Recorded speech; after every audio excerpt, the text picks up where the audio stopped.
You're watching CNBC On Demand. In this episode of American Greed, no one knows how to party like Jolo. So he was known as a whale of the nightclub scene.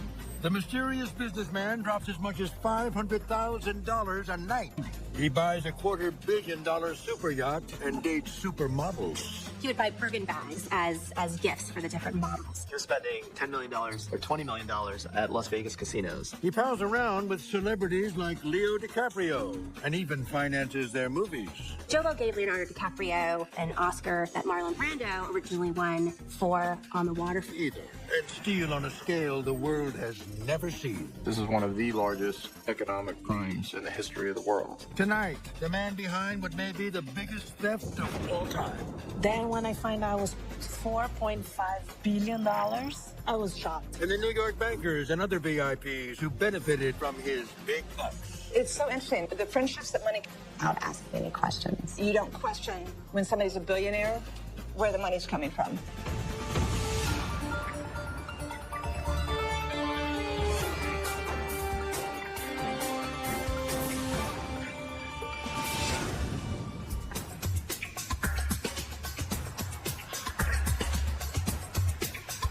In Hollywood. In January 2014, the Hollywood Foreign Press honors the best film and television productions at the 71st Golden Globe ceremony. Familiar faces grace the red carpet. Martin Scorsese, Tom Hanks, Idris Elba. One of the films nominated this year is Martin Scorsese's the disgraced stockbroker and former American Greed subject, Jordan Belfort, a.k.a. the Wolf of Wall Street. Belfort pleaded guilty to stealing more than $100 million from investors. Leonardo DiCaprio plays Belfort in a remarkable performance. I'm talking about this. The film is a nationally Scorsese's highest-grossing film of his career. I know you're not following what I'm saying anyway, right? That's okay. For his efforts, DiCaprio is awarded the Golden Globe for Best Actor, Musical or Comedy. Ghost King. Leonardo DiCaprio. When he accepts the award, DiCaprio is specific in his thanks. Well, thank you for being not only collaborators, but taking a risk on this movie, truly. Joey and Riz are Joey McFarland and Riza Aziz, the producers and founders of the production company Red Granite Pictures. Joe is 33-year-old Joe Lowe, the principal funder of the movie. The story goes that Martin Scorsese and Leonardo DiCaprio, with the Jordan Belfort story, it was too expensive to make, the studio said. And so Leonardo DiCaprio and Jolo decided together that Jolo would finance The Wolf of Wall Street. Leonardo DiCaprio became very close to Jolo. You know, in the credits of Wolf of Wall Street, at the very end, there's a note, special thanks, Jolo. But Jolo is the architect behind a massive world-class theft, stealing $4.5 billion from the country of Malaysia.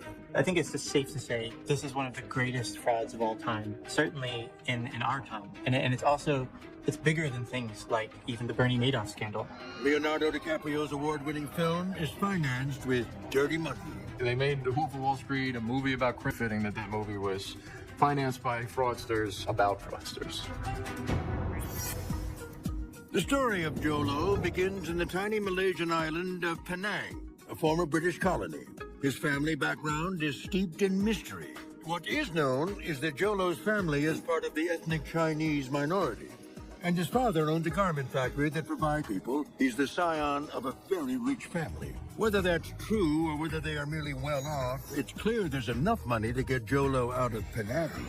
That was successful enough to send Jolo away to a fancy British boarding school, Harrow, outside London. Fancy is an understatement. Harrow is ancient.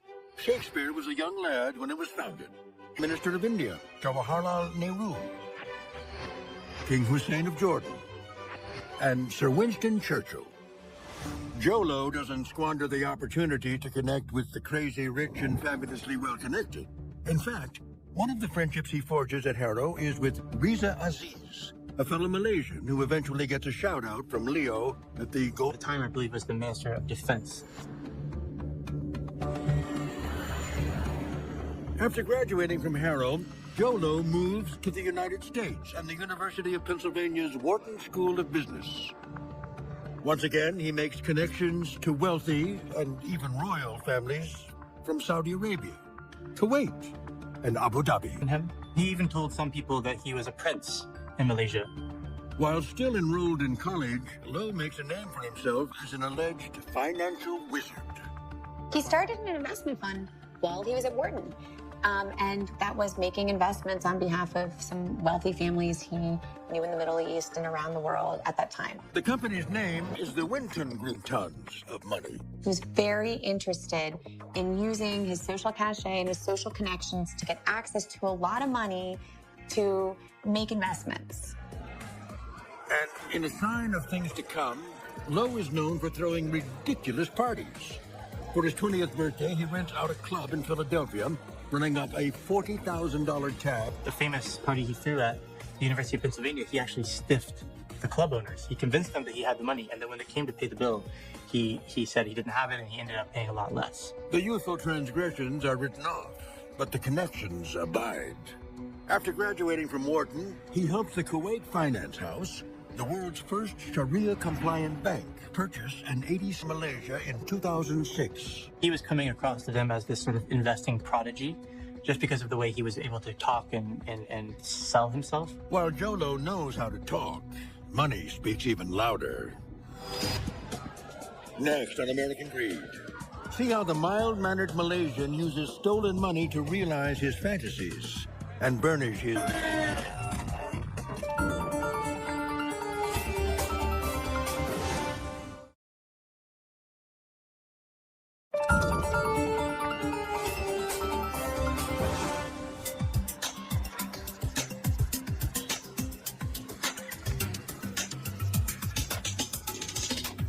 In New York, paparazzi have taken note. The New York Post, running a picture of Jolo with Usher, lays on the snark. His chubby, bespectacled appearance hardly meets the image of a wealthy gadabout. Jolo appeared from nowhere. Like, literally, everybody was talking about this guy because he was spending between $300,000 and $500,000. And A journalist who covers New York City nightlife. so, obviously, all the promoters and the nightclub owners wanted him to come to their places because, he was spending a lot of money. So the clubs he liked were Avenue, the Pink Elephant. He would go to Town. And when he came in, he would take Of everything. He was kind of a shy guy. His thing was to buy Cristal champagne. He always had tons of bottles. It would start off with 10 bottles of Cristal, and by the end of the night, everybody in the entire club was drinking their own bottle of champagne or something or another bought by Jolo. A magnum of Louis Roederer Cristal retails for $700 per bottle. But at clubs, it can go on to Lindsay Lohan and surprises her with a gift. Somebody told him that it was Lindsay Lohan's 23rd birthday, and so he bought 23 bottles of Cristal. But one of Jolo's favorite celebrities to party with is Paris Hilton. Reporter Bradley Hope learns that Jolo is infatuated with the heiress. I think he had a sort of fixation with Paris Hilton. My understanding is that he became very interested in Paris Hilton in college and had a crush on her. So when he had the means, he then basically bought access to her. He and Paris frolic on his yacht, gamble in Las Vegas, and go clubbing in the world. Says it's not uncommon for Hilton to be paid in the six figures for each appearance with Lowe. She would either be getting paid directly in cash or, getting to spend in whatever she wants at the club. Or, when he would go gambling with people like Paris Hilton, he would actually give them chips, like $100,000 of chips, and they could go play and keep the profits. Selma Fonseca shot this film, never before seen on American TV, of Paris and Jolo in action in Saint-Tropez. Paris loves to have fun, so she was dancing and, getting the bottles, spraying champagne. He's in the south of France, surrounded by all of, to be honest, the world's richest people, but he's just showing off.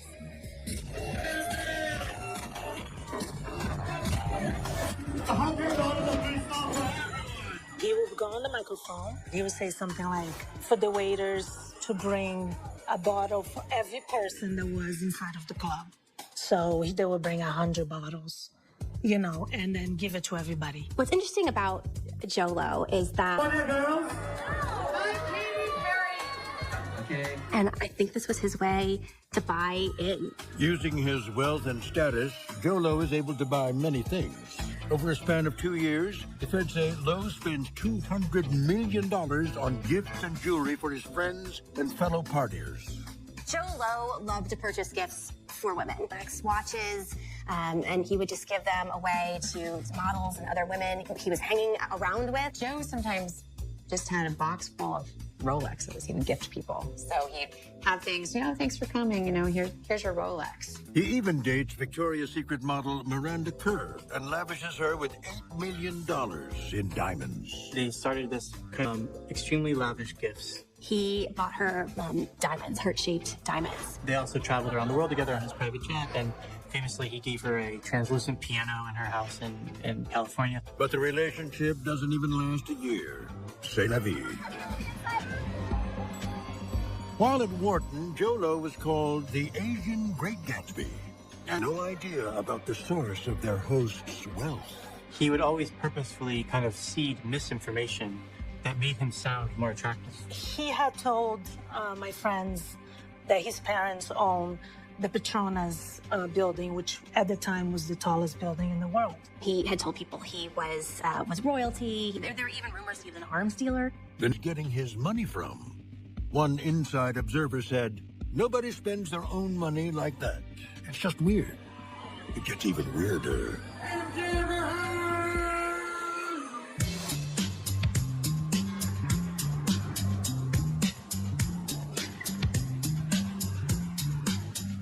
For most people, a 30-art Jolo. For me, this party is really the biggest, most grandest party of all. Essentially, they took over this piece of land on the Las Vegas Strip, and in the center of it was this party that had the biggest concentration of celebrities and music performers aside from the Oscars. They created a kind of hangar, and they filled it with circus acts. Going around, there was, an ice bar, there was performances on stage, fireworks. There was Psy with a rendition of Gangnam Style. There was people like Kanye West. At one point, the rapper Q-Tip was on stage, and Leonardo DiCaprio, who was a bit inebriated, jumped on stage and joined him in the rap. From brilliant actors to Kim Kardashian. But the real highlight of the night is when it's time to sing to the birthday boy. It's another adolescent fantasy come true. A giant birthday cake was wheeled out to the middle of the stage, and out popped Britney Spears, who did a rendition of Happy Birthday to Jolo. But one man at the party is nearly invisible amid all the glitter and glam. He's a relative unknown Asia desk. Could this Goldman connection be a clue about the source of Jolo's outrageous fortune? Next on American Greed, how authorities say Jolo pulled off one of the biggest thefts of all time. Most people don't think they're ever going to get caught, right? And if you look at Jolo, who's on his side? It's the Prime Minister of Malaysia. So who...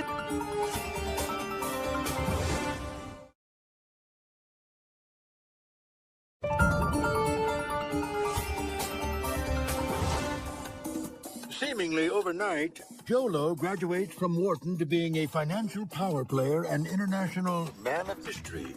Does he owe it all to business acumen and hard work? At the exact moment his lucky number comes up.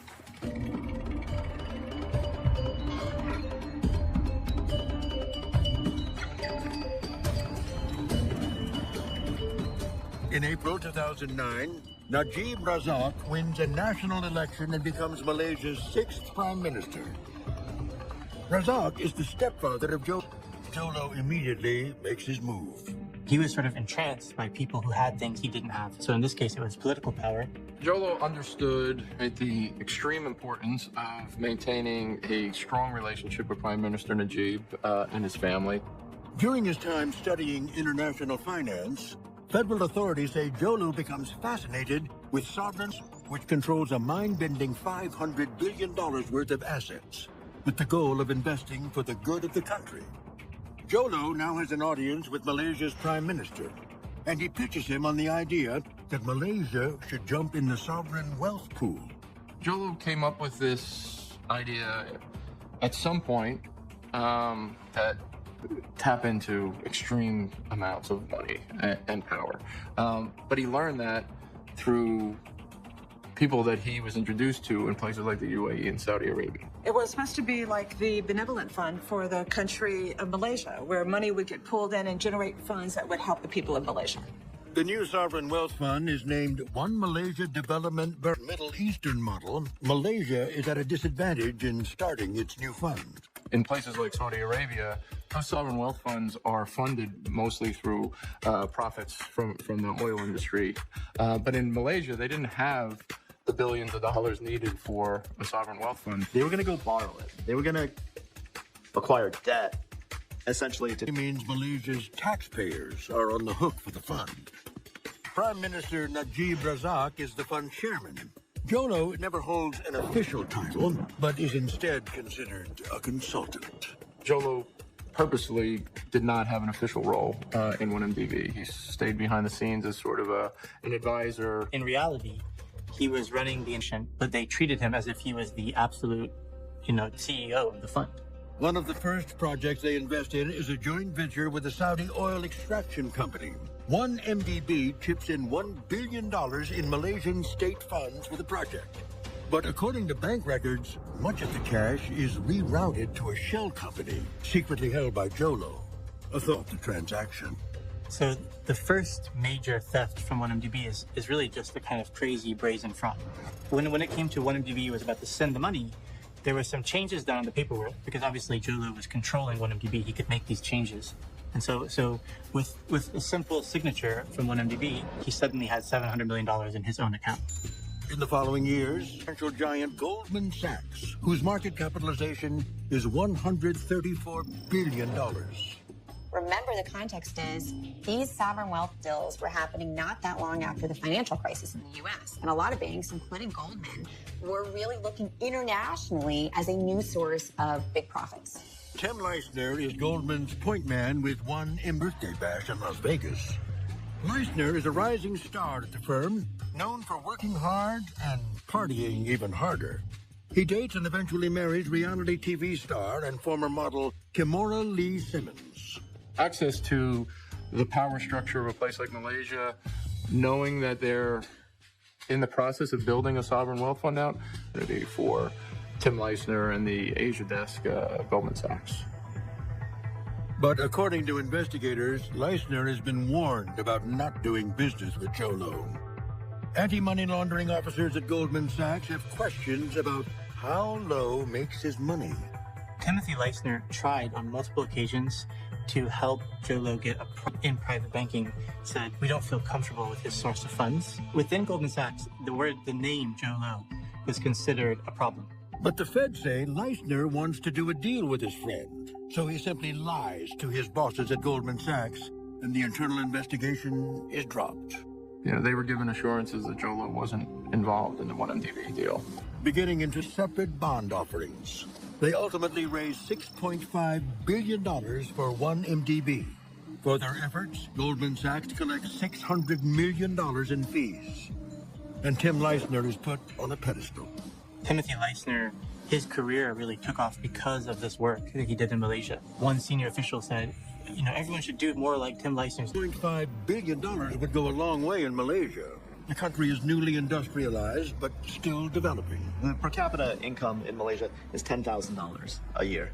When you go to Malaysia, you clearly see signs of poverty, but you also see signs of real economic development. But once again, the bulk of the money never makes it to Malaysia's coffers. Within days of getting billions of dollars were being sent to shell company accounts held in Swiss banks. And then from there, if you follow the financial tracing further, the funds would then flow to other shell companies controlled by Jolo. Next on American Greed, Jolo uses his abundant cash to invest in the United States. He bought lavish pieces of extremely expensive, rare pieces of art.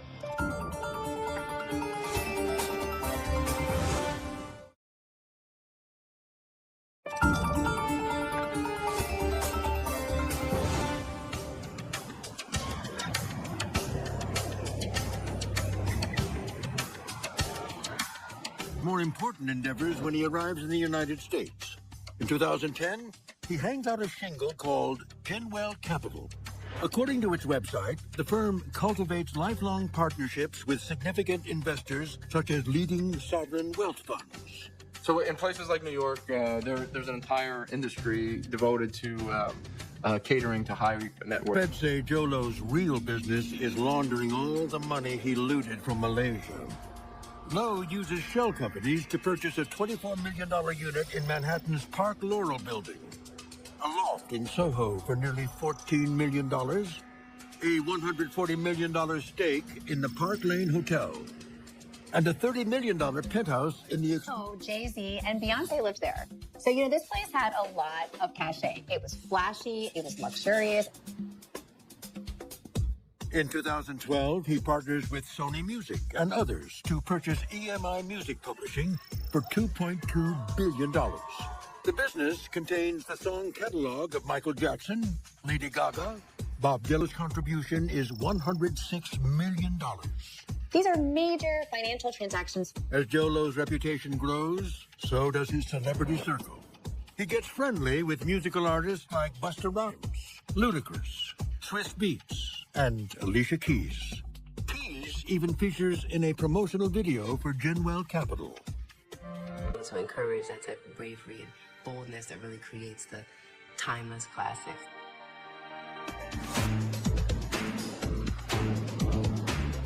Jolo becomes a major player in the New York art world. He buys works by Warhol, Basquiat, Van Gogh, and Picasso. So he's not the most sophisticated art buyer. He was.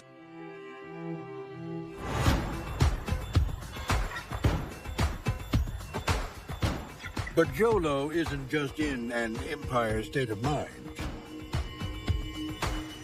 In Beverly Hills, he buys the Viceroy Hotel for $40 million and a $39 million house in the hills that doubles as his own personal... A home that was originally belonged to Ricardo Montalban in Hollywood. But to really make it in L.A., you ought to be in pictures. In 2011, Jolo invests in the upstart film studio Red Granite. The production company is co-founded by his old school buddy, Riza Aziz. It kind of curried favor with Prime Minister Najib and the family by providing an opportunity for Riza Aziz to entrench himself into the Hollywood scene.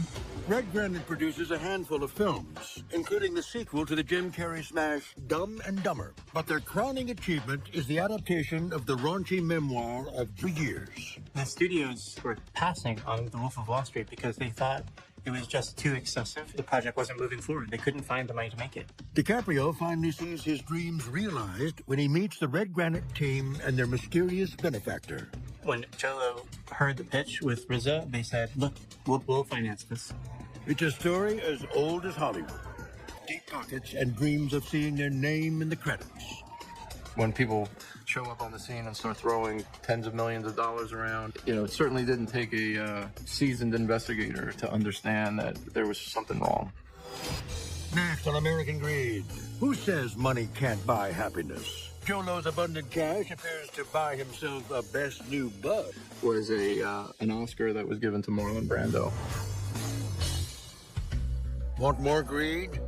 Follow us on Instagram, connect on Facebook, and listen to the American Greed podcast wherever you get your podcasts. We'll be right back.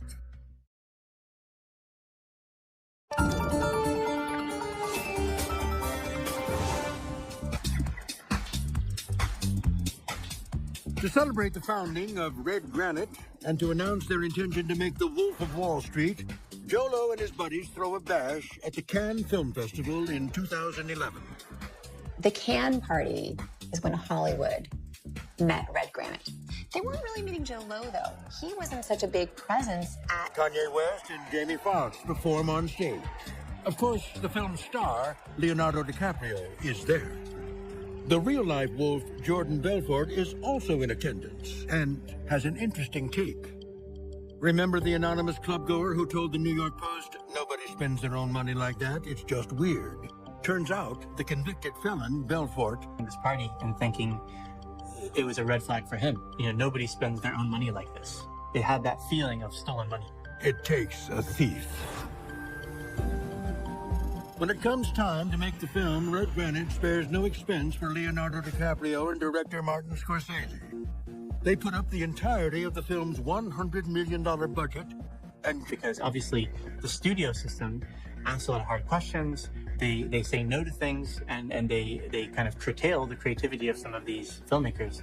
And here was Red Granite telling them, look, we'll just write a check. One story is that the director of Wolf of Wall Street wanted to crash a real Lamborghini as opposed to a replica, but they were able to convince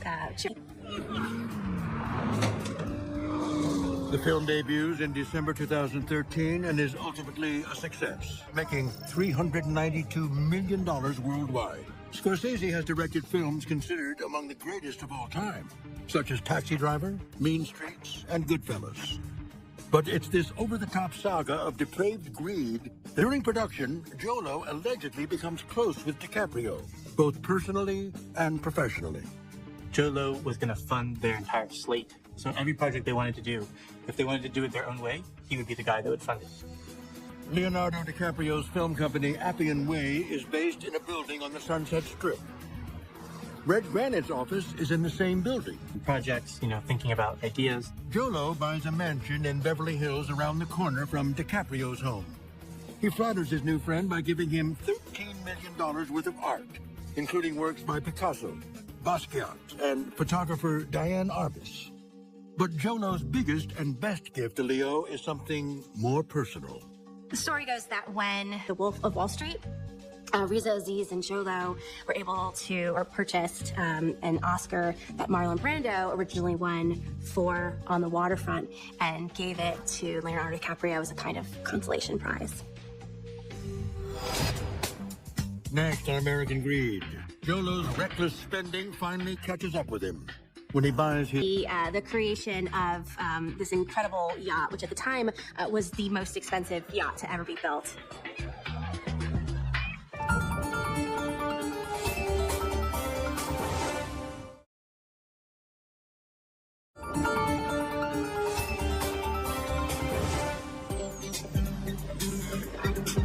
In 2014, Jolo attains membership in one of the most exclusive clubs yet, when he purchases a 300-foot-long super yacht for the reasonable price of $250 million. It was just about the size of a football field. The super yacht features a sauna, a helicopter landing pad, and a jacuzzi for entertaining celebrity friends.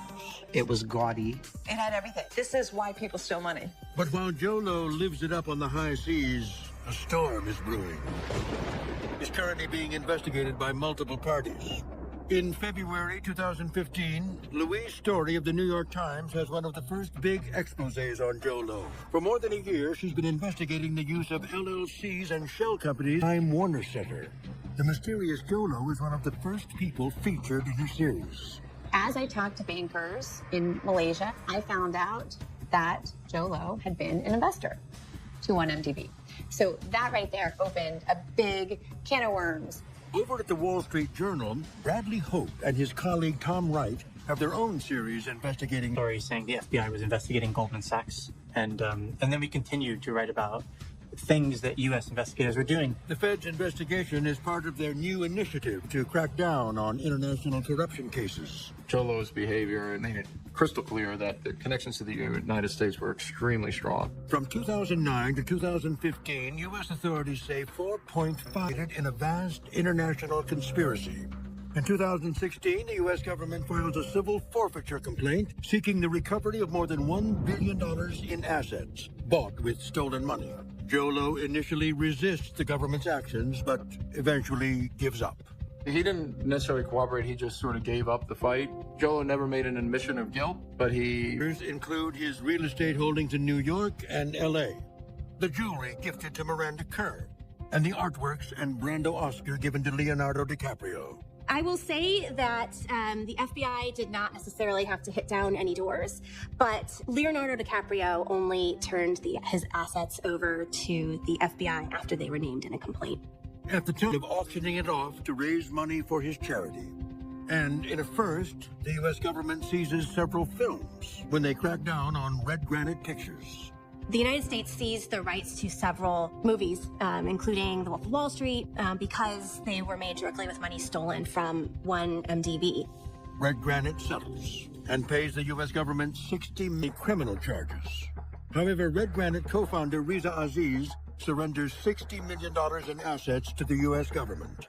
His partner, Joey McFarland, surrenders $14 million in cash and assets. Joe Lowe's celebrity friends also are never charged with any crimes. American Greed reaches out to Leonardo DiCaprio, but receives no response. There isn't culpability for celebrities if they just want to hang out with bad guys. It becomes criminal if they know where the money is coming from.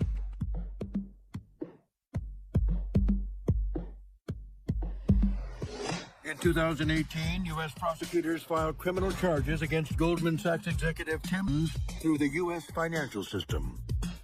The feds say he also helped bribe government officials with $1.6 billion in stolen money. Bribes were paid to government officials in Malaysia. Goldman Sachs has admitted that their Malaysian subsidiary has paid those bribes in order to ensure that Goldman Sachs received that business. In violation of the Foreign Corrupt Practices Act, he also agrees to forfeit $43.7 million. He awaits sentencing. Goldman Sachs also agrees to pay a $2.9 billion penalty for its role in the scheme.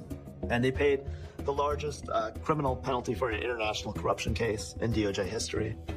In 2018, Joe Lowe is the Foreign Corrupt Practices Act, but he flees the U.S. and avoids arrest. However, authorities do find his super yacht. It's anchored off the coast of Bali. FBI agents and Indonesian authorities seize the vessel, but Joe Lowe is not on board. The super yacht becomes a focal point in the upcoming elections in Malaysia, where the ultimate example of the level of corruption here, that this mega yacht was purchased at a price that could have done so much good for the people of Malaysia. In 2018, the scandal tanks Najib Razak's re-election efforts as he suffers a resounding defeat. In 2020, the former prime minister is tried and found guilty in Malaysia of trust. Razak is sentenced to 12 years, but has yet to set foot behind bars. I think one of the things sometimes we hear is that money laundering or foreign corruption, these are financial crimes with no real victims. Well, there were victims because all of this money that was raised and spent, now who's holding the bag for it? It's the Malaysian people. As for Joe Lowe, he flees Malaysia and is reportedly living in China, living in the home of a high-ranking member of the Chinese Communist Party. I think it's safe to say he's in possession of a massive fortune. You know, a lot of money from what MDB was never recovered. Regardless, Joe Lowe's jet-setting days are over. Aspiring Hollywood filmmakers and Crypt Daddy. He will never be able to travel freely around the world. His days of partying with Leonardo DiCaprio are over. Essentially, he's in a kind of no man's land where he has a lot of money and he's able to move around freely within China, but that's about it. He will be a fugitive from the United States for the rest of his life, and the United States will never stop looking for him.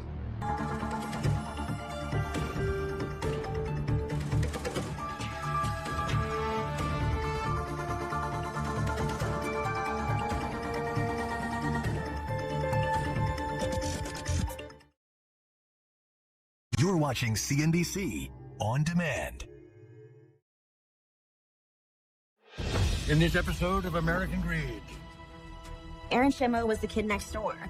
Eagle Scout, churchgoer, kingpin. He ran a criminal syndicate. It had numerous people underneath him, millions of dollars.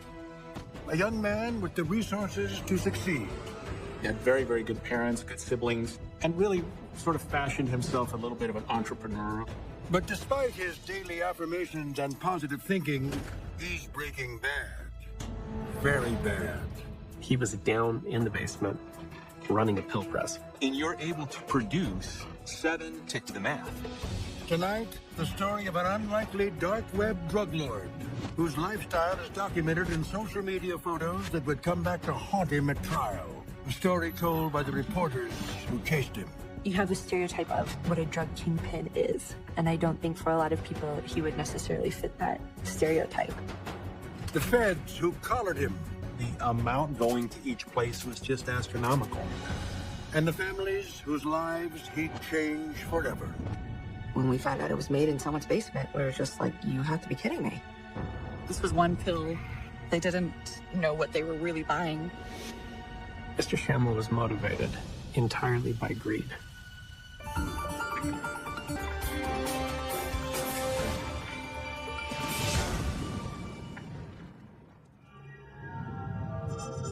It's 10 a.m. on a quiet residential street in the picturesque suburb of Cottonwood Heights, Utah. Inside this home, 26-year-old Aaron Shammo is in his basement playing the video game Battlefield 1. He is mobilizing to break his door open. We had to do this all very quickly. So the officers made a quick and rapid deployment entry into the house, and everything was just kind of frozen as is until we knew what we were dealing with. What they are dealing with is synthetic opioids, including deadly fentanyl, up to 100 times stronger than morphine. Fentanyl was not one of those things we really had an eye on. We had heard about it, but didn't have any active investigations and did not expect to find one of this scope, especially here in relatively quiet Salt Lake City, Utah. The investigation will uncover a new kind of drug ring, not Mexican cartels or inner-city street gangs, but middle-class fit opioids on the so-called dark web for one reason: pure greed. One of the first and most prolific is Utah's Aaron Michael Shammo, a.k.a. Pharma Master.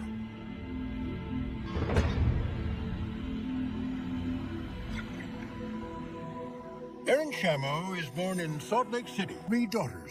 Mr. Shammo was a average, clean-cut American kid, was raised in the faith of the Church of Jesus Christ of Latter-day Saints. He had a fairly normal childhood, had very, very good parents, good siblings, had some learning issues, was popular, wasn't bullied or particularly troubled as a child. But in junior high, Aaron getting in trouble. So his parents sent him to a strict Utah boarding school where he seems to excel, earning his high school diploma and the highest Boy Scout honor, the Eagle Scout Award for service and valor. That was one of the things I think that helped his family feel like, okay, he's really turned this around. He's going to grow up and he's going to be, and we can really be. At Utah Valley University, Aaron has always been fascinated with making it rich as an entrepreneur.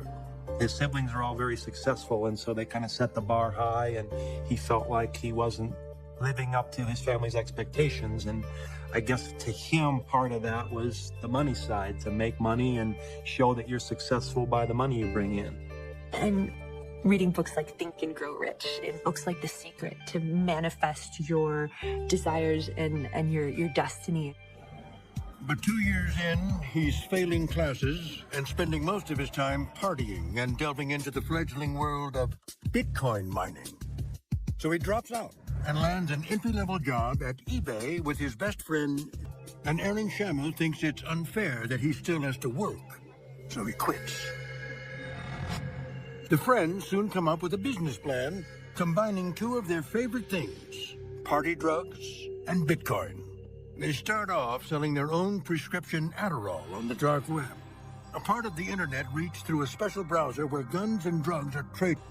It was really his ability to use and to manage the cryptocurrency that helps unlock the door for him to be able to set up shop and become an e-commerce pioneer, if you will, on the dark web. Shammo and Crandall learn all they need on the web, searching with simple queries like, so they decide to expand, ordering drugs in bulk, repackaging and selling at a markup.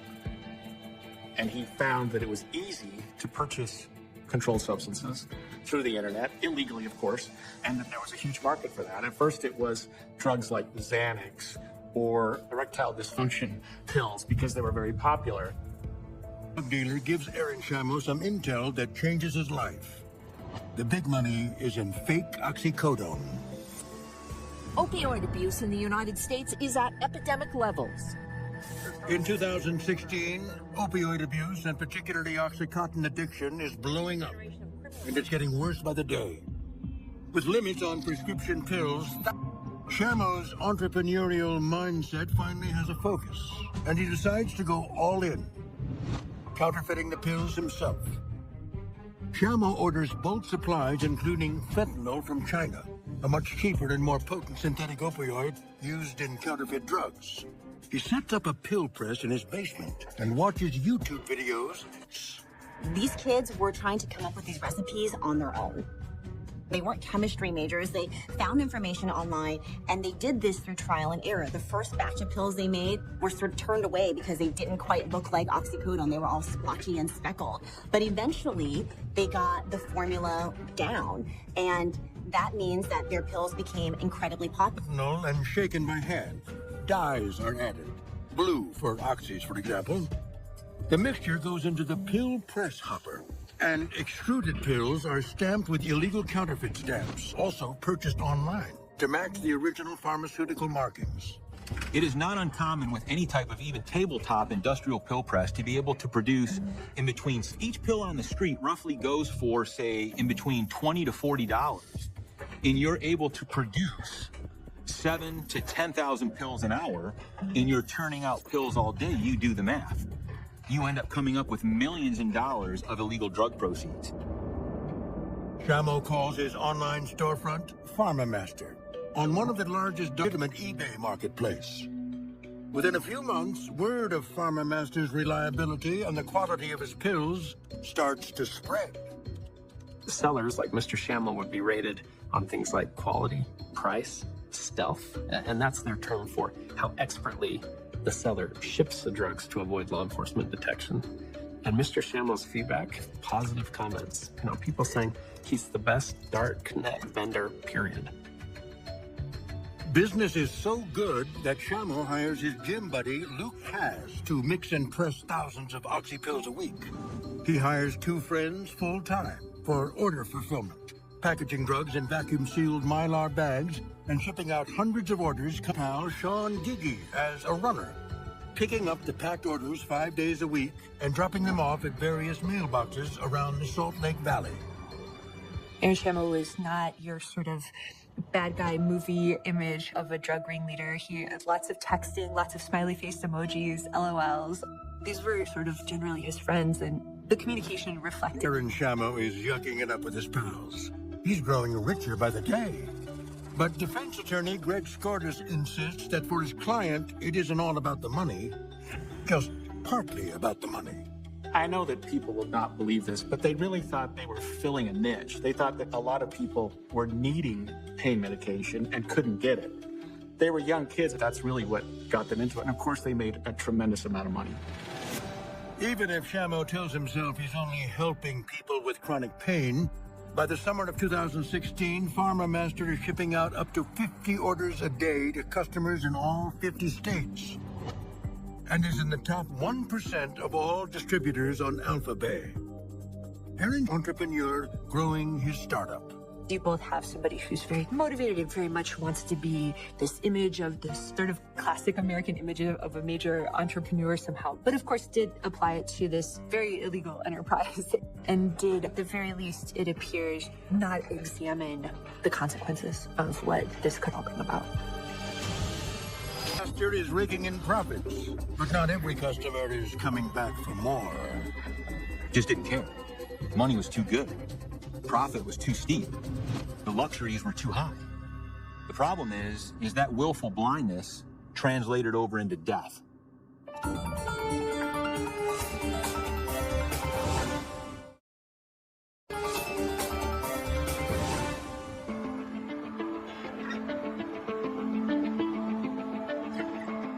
In a suburb of Salt Lake City, business is booming.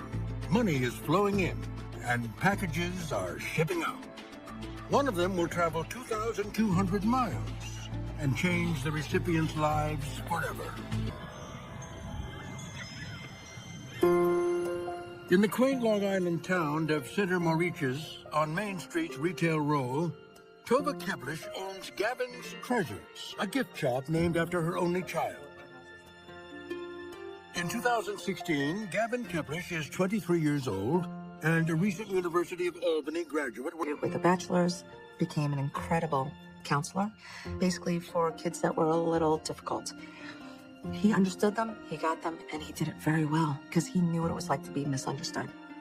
According to his mother, Gavin has worked hard to overcome a severe ADHD diagnosis, and he's her pride and joy. We knew he would soar, and I knew he would do amazing things. Gavin is also an avid motocross rider, having picked up the sport as a kid. But in 2015, he crashes on his bike and suffers a severe leg injury. After surgery, he is in excruciating pain for months, and the surgical site is not healing. Exposed. And from there, he was placed in the hospital for about 3 months. Doctors try several procedures to help Gavin heal, each one more painful than the last. This poor kid in his early 20s has to live with a leg that looked like chunk meat. And he carried on. After this, he went back to school. He graduated. He finished. He came home, and he was... Tova Keplish says she doesn't know that Gavin is managing his pain with opioids. And when his doctors pull back on the prescriptions, Keplish turns to the dark web. He pulls up a site called PharmaMaster and places an order for oxycodone, 20 pills to be shipped to his mother's home in Long Island. Like every employees of Erin Shamo, Alexandria Tong and Catherine Buston, who count out the pills in their suburban Utah condo, package the shipments and hand them off to Sean Gigi, who drops them in the mail. The envelope arrives in Long Island 3 days later. Gavin Keplish receives the package and makes plans to spend the weekend in the Hamptons with his friends. He was going to be drinking.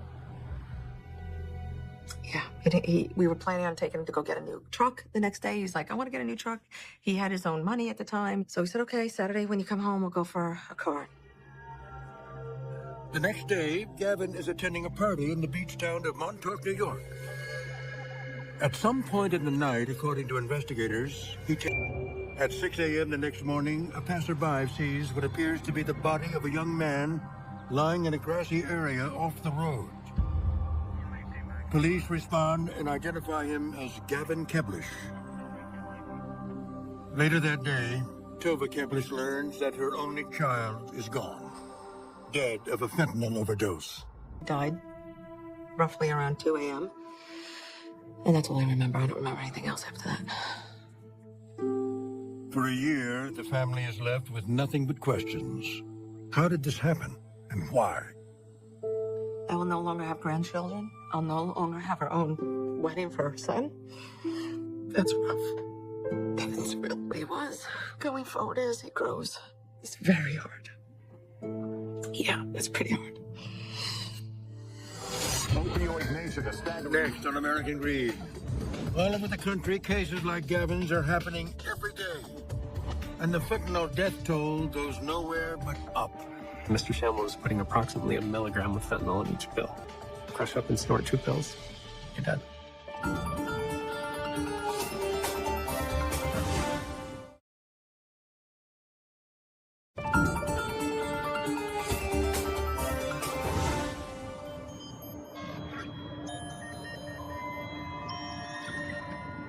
In May of 2016, 26 college dropout has created a startup business, hired his closest friends, and grown to profitability in less than a year.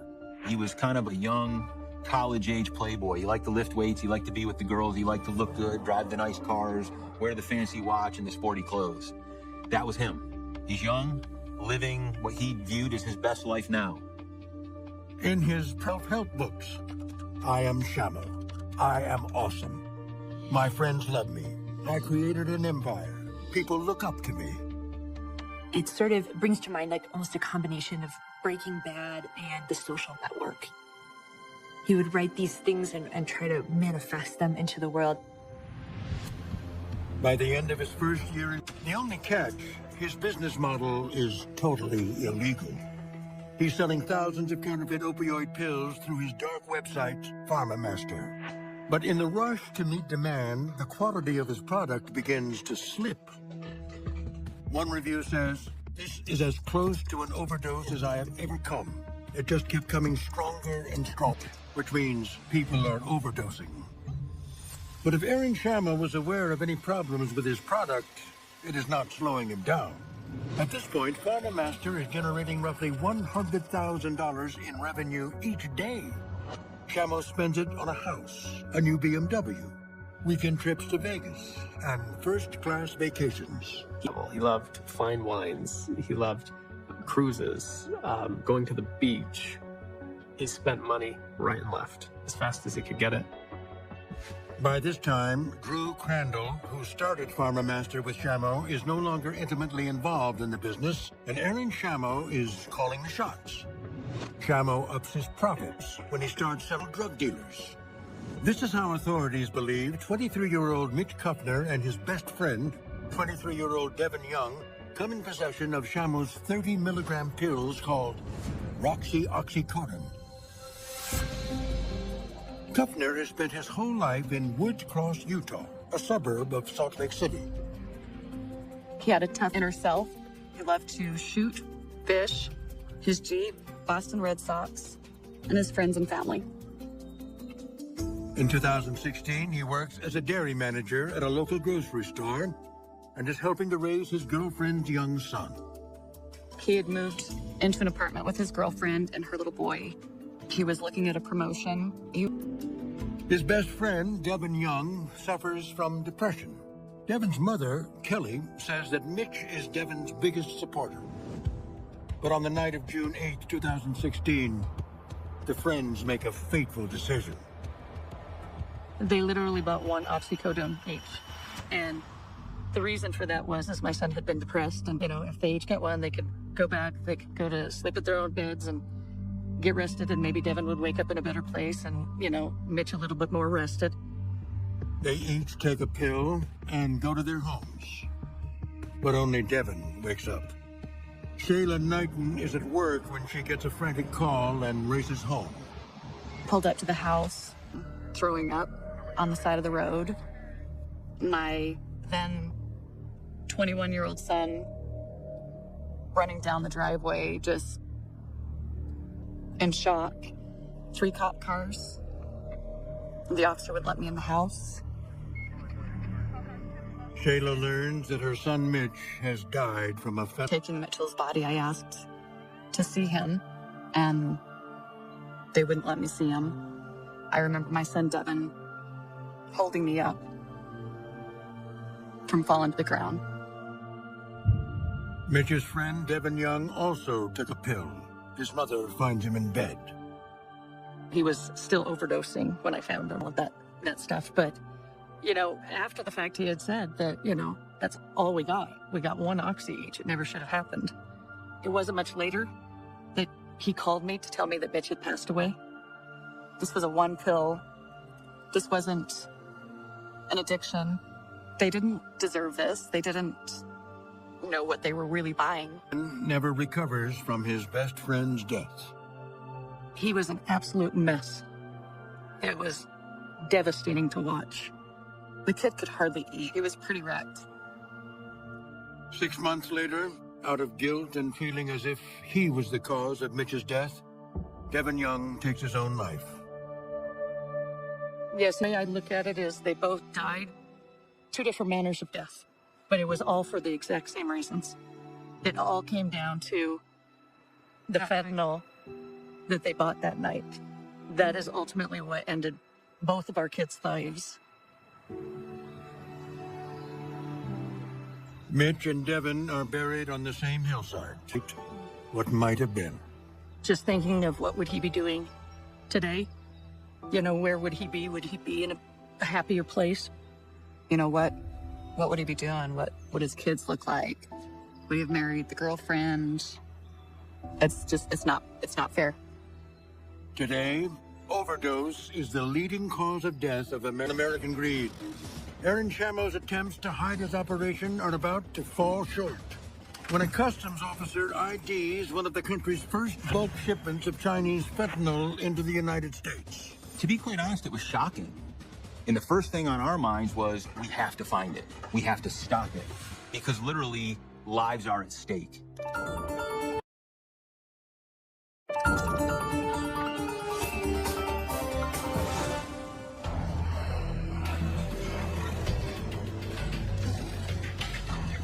This is a Customs and Border Protection mail inspection facility near LAX, where 40 million packages coming in from 180 countries pass through to drugs on a daily basis. This is essentially one large seizure factory. On the day American Greed goes inside, a canine officer is searching for suspicious packages containing any number of illegal drugs, including highly deadly fentanyl. Here, the dog alerts his canine officer by sitting down in front of a suspicious package. Removed and tested on site, using an instrument which allows the officers to identify substances without having to fully open the packages. This is telling me right away that it knows that this is fentanyl. And here's the scientific name for it. In July 2016, a package much like this one comes in from Guangdong. It is flagged for inspection.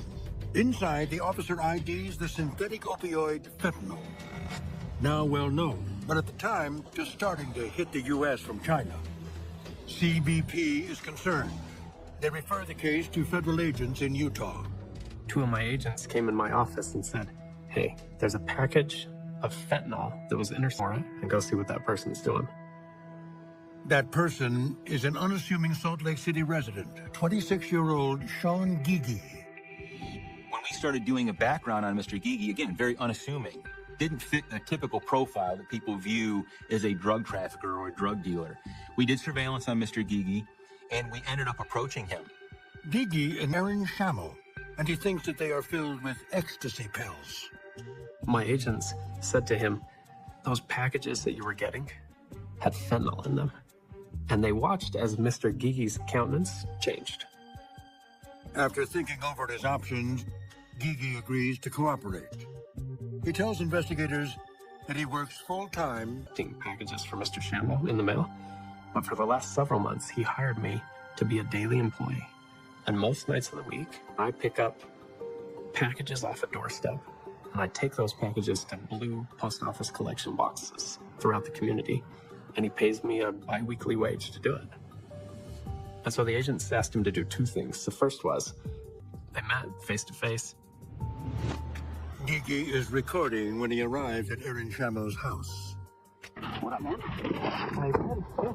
How's it going? Good. We went live yesterday.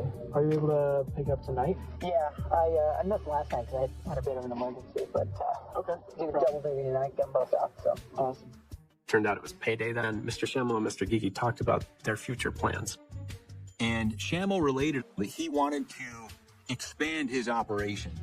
And he wanted Gigi to move to Colorado and start building a foundational enterprise there. So March or April was in for that for Colorado. So start looking for places. You want to get like a separate room that basically, that way you're not bothered. That's what my current shippers do, is they literally just have one room that they dedicate to. So if you can, that'd be great. Okay. Next, Gigi allows agents to follow as he picks up 79 packages from the shipper's doorstep to mail to PharmaMaster customers. This time, however, he doesn't drop them in the post boxes. To a local police station where they could set them out on tables and start to go through it. And as they opened these boxes, they found 10,000 fentanyl pills in a box, 20,000 pills in a box. Aaron Shammo's operation was nothing like I had ever seen. Mr. Shammo's enterprise was one of the first large-scale dark web storefronts that we had dealt with. Recipients all across the continental United States. We had to act quickly. Our number one goal was to locate where are the tablets being manufactured. Next on American Greed, Utah agents find what they're looking for in their own backyard and move in on the PharmaMaster. Aaron Shammo was at home, bashing down his front door. Want more greed? Follow us on Instagram, connect on Facebook, and listen to the American Greed podcast wherever you get your podcasts. We'll be right back.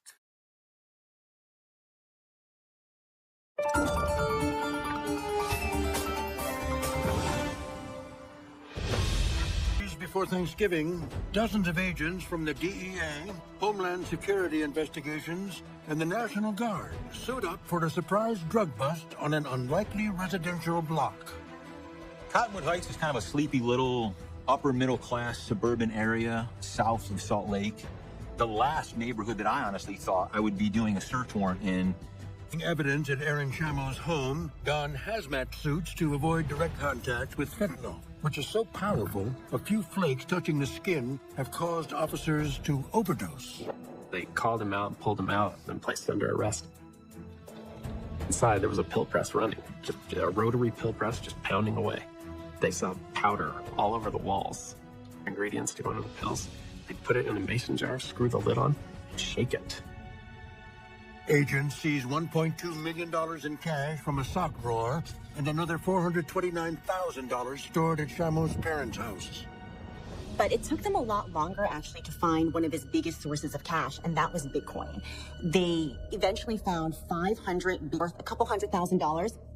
Eventually, the government sells Shamo's Bitcoin for more than $5 million. Across town, agents execute a search warrant at the apartment of Alexandria Tong and Catherine Buston, Shamo's shippers. He brought them in to help do the packaging. They would put them in envelopes and then send them to whoever around the country. Those would drop on the ground. They would just vacuum them up. They weren't even worth picking up.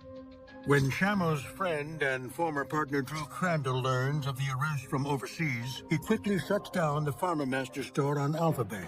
But investigators have already got what they need from another one of Shamo's friends and customer service employees, 24-year-old Mario Noble. Mr. Noble was on Alpha Bay, and so the agents went in with him and took screenshots, trying to preserve the evidence that was online so we wouldn't lose it. 6 months later, Drew Crandall is arrested upon arriving in Hawaii, where he planned to get married. In all, 8 of Shamo's other co-conspirators are arrested and all agree to cooperate with the government. While prosecutors build their case, they begin to compile a list of customers who purchased pills through PharmaMaster and uncover a pattern unlike any they had ever seen.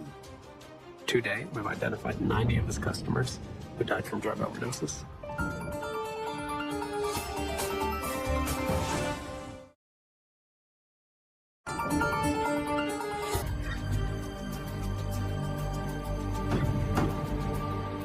Two years after his arrest, Aaron Shamo is set to stand trial, accused of 12 drug counts, including leading a continuing criminal enterprise, sometimes referred to as the kingpin charge, which carries a mandatory life sentence, and 1 count for the overdose death of 21.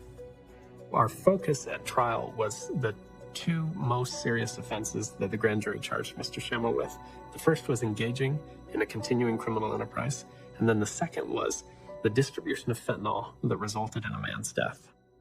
Evidence from Shamo's computers has led investigators to at least 90 PharmaMaster customers that died of orders, and just through searching obituaries and talking to law enforcement in different areas, confirm OD deaths from Mr. Shamo's pills.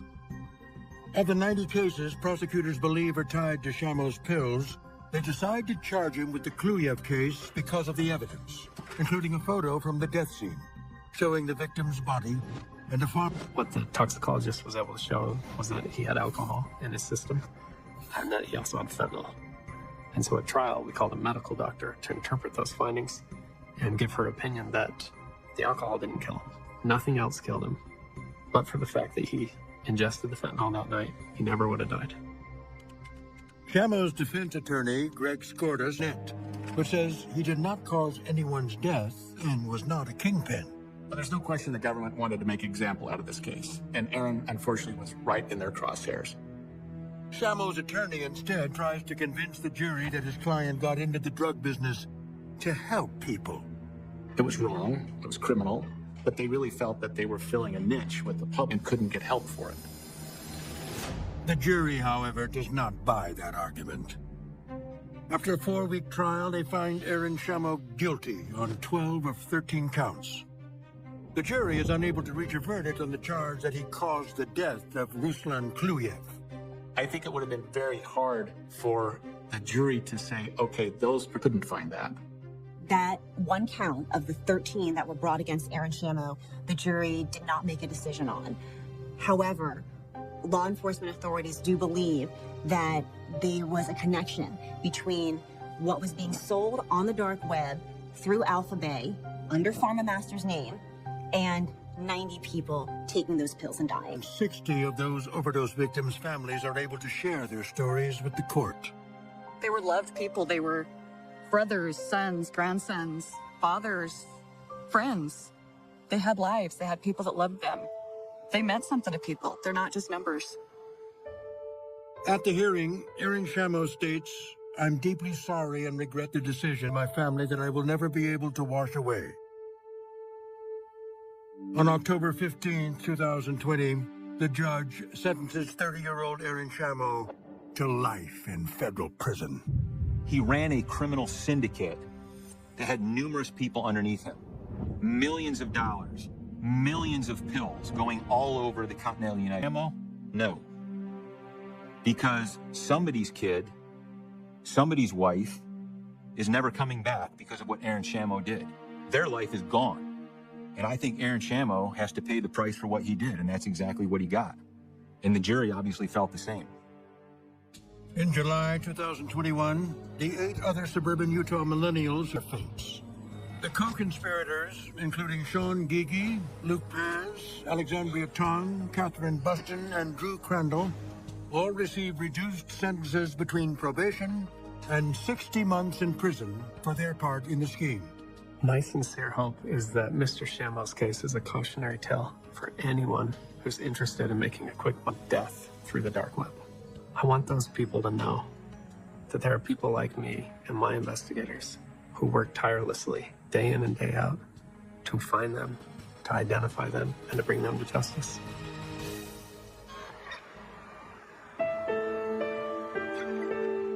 On a hot summer evening, friends and family are gathered at the home he'd be celebrating his 28th birthday.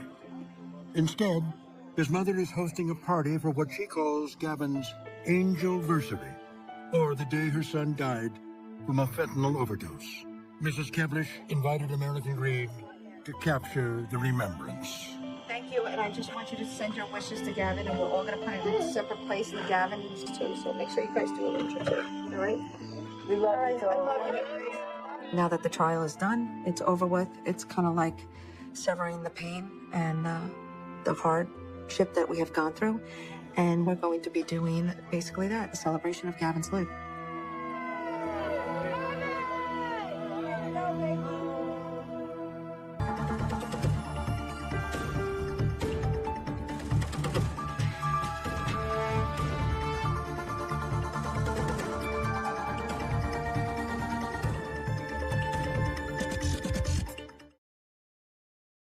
The Paper Shadows, a novel of greed, identity, and the ghost in the machine. Prologue, The Weight of a Name. The sun over Colorado in 2000 didn't feel like a blessing to Virginia Dissett. It felt like a spotlight. It was a Saturday afternoon, the kind of day meant for grocery runs and domestic quietude. Virginia was driving, her mind half occupied by the lingering details of a chiropractic appointment she'd had earlier that morning. When the sirens blooped behind her, she felt that universal, momentary spike of annoyance. A speeding ticket, a nuisance. She pulled over, hands at 10 and 2, waiting for the officer to approach. She was a mother, a wife, a woman whose life was built on a foundation of reliability. "Mom, do you know why I pulled you over?" the officer asked. "I might have been a few miles over, officer." "I'm sorry." The officer didn't reach for a ticket book. He reached for his radio. Then he looked at her with a peculiar, hardened expression. "Virginia Dissett, there is a felony warrant out for your arrest." The world tilted. "No," she said, a nervous laugh escaping her. "You're joking." "I'm not joking." "Ma'am, step out of the car." As the cold steel of the handcuffs clicked shut on her wrists, Virginia felt her identity, her very sense of self begin to dissolve. She was being charged with felony forgery. She had done nothing wrong. But in the eyes of the system, Virginia Dissett was a criminal. The real Virginia was headed to jail. The ghost of Virginia was out in the world, spending thousands of dollars, wearing wigs, and laughing in the face of the law. Chapter 1, The Architect of Glass. While Virginia sat in a holding cell, watching the slow, rhythmic movement of the clock, Michael Schreckingist was feeling like a god.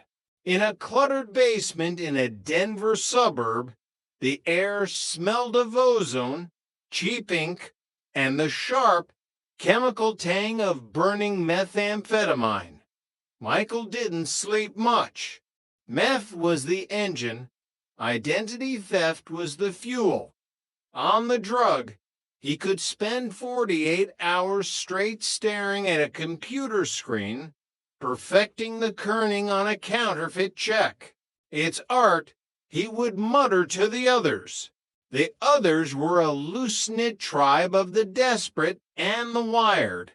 There were 40 of them, more or less. They were the scavengers. They were the ones who went out at 3 o'clock a.m., the mailbox brigade. They looked for the red flags. A raised red flag on a residential mailbox was an invitation. It meant there was a bill inside, or a check, or a letter containing the DNA of a person's financial life. Tammy Carroll was one of his best. She was a mother, or she used to be, before the glass pipe took priority over the nursery. To Tammy, a stolen purse wasn't just leather and lipstick. It was a treasure map. I got a good one, Mike, Tammy said, dropping a leather wallet onto the table. It had belonged to a woman named Virginia Dissett. Michael picked up the driver's license. He looked at the photo, then at Tammy. Tammy was thin, her skin sallow from the meth, but with the right wig and a pair of sunglasses, she could pass. We need a check, Michael said. Something big. He opened his software. It was commonly available stuff, but in his hands, it was a mint. He didn't need the actual checkbook. He just needed the routing number and the account number from a bank statement. Within an hour, he had printed a series of checks that looked more real than the originals. 3 or 4 days a week, Tammy would later recount, her voice a hollow echo of her former self, to checks a day. $900 each, for $1,000 a week, at least. But the money didn't go into savings accounts. It went into small plastic baggies. It went into the veins of the operation. The greed wasn't for the wealth. It was for the high. Chapter 2, The Harley Scam. Michael Schreckingist had a taste for the finer things, even if they were bought with paper shadows. The scam that would eventually give the case its name, the Harley case, started with a convenience check. These were the checks credit card companies sent out to their customers, pre-approved and dangerous. One had landed in a mailbox in a quiet neighborhood. Before the homeowner even knew it existed, it was in Michael's hands. The credit limit was $25,000.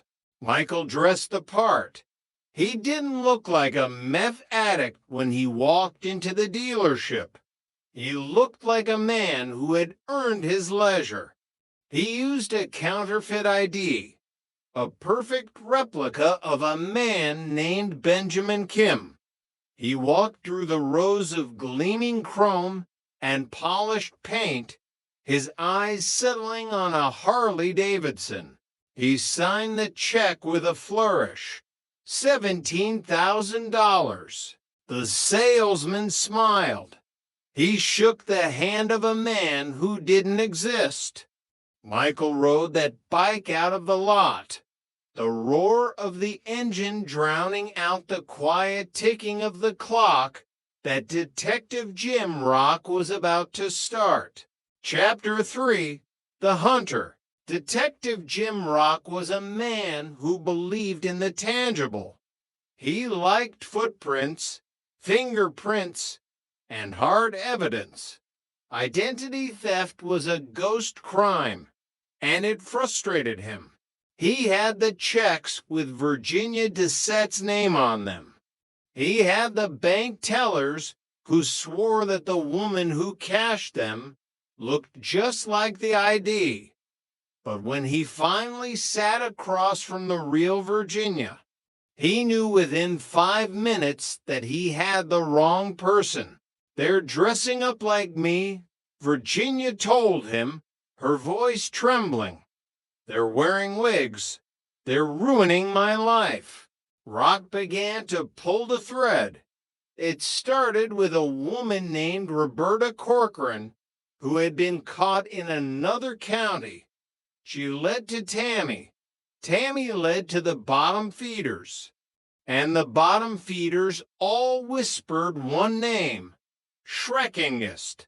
Rock began a campaign of psychological warfare. He knew Michael was paranoid. Meth does that to a person. Michael had cameras everywhere. Cameras in the trees. Cameras on the roof. Monitors lining his walls like a digital fortress. Rock would drive out to Michael's house. He wouldn't raid it. Not yet. He'd just bang on the door. He'd stand there, looking directly into the camera lens, smiling. "I know you're watching, Mike," Rock would say to the empty air. "And I'm watching back. We're going to be talking real close one day." He was adding fuel to the fire of Michael's addiction-fueled anxiety. He wanted him to make a mistake. Chapter 4, The Fall. The mistake came on July 31st, 2002. Michael was tired. The drug wasn't holding the edge anymore. He went into a bank, attempting to use a very bad ID. He tried to pass himself off as Benjamin Bryce Taiwan Kim. He used a check that had already been flagged. The teller didn't smile. The teller hit the silent alarm. Michael didn't run. Maybe he was too high. Maybe he was just done. When the police arrived, they found a man who had been living in a world of paper and mirrors for too long. He was sentenced to 10 years. Tammy Carroll's fall was even more devastating. In the courtroom, the judge looked at her not as a criminal, but as a failure. "You're a drug addict," the judge told her. "And I don't ever want to see your kids in your care again." Her youngest child was placed for adoption. Her 3 older children went into foster care. It was a sentence worse than death, worse than prison. It was the moment the shadows finally evaporated, leaving her alone in the harsh, cold light of reality.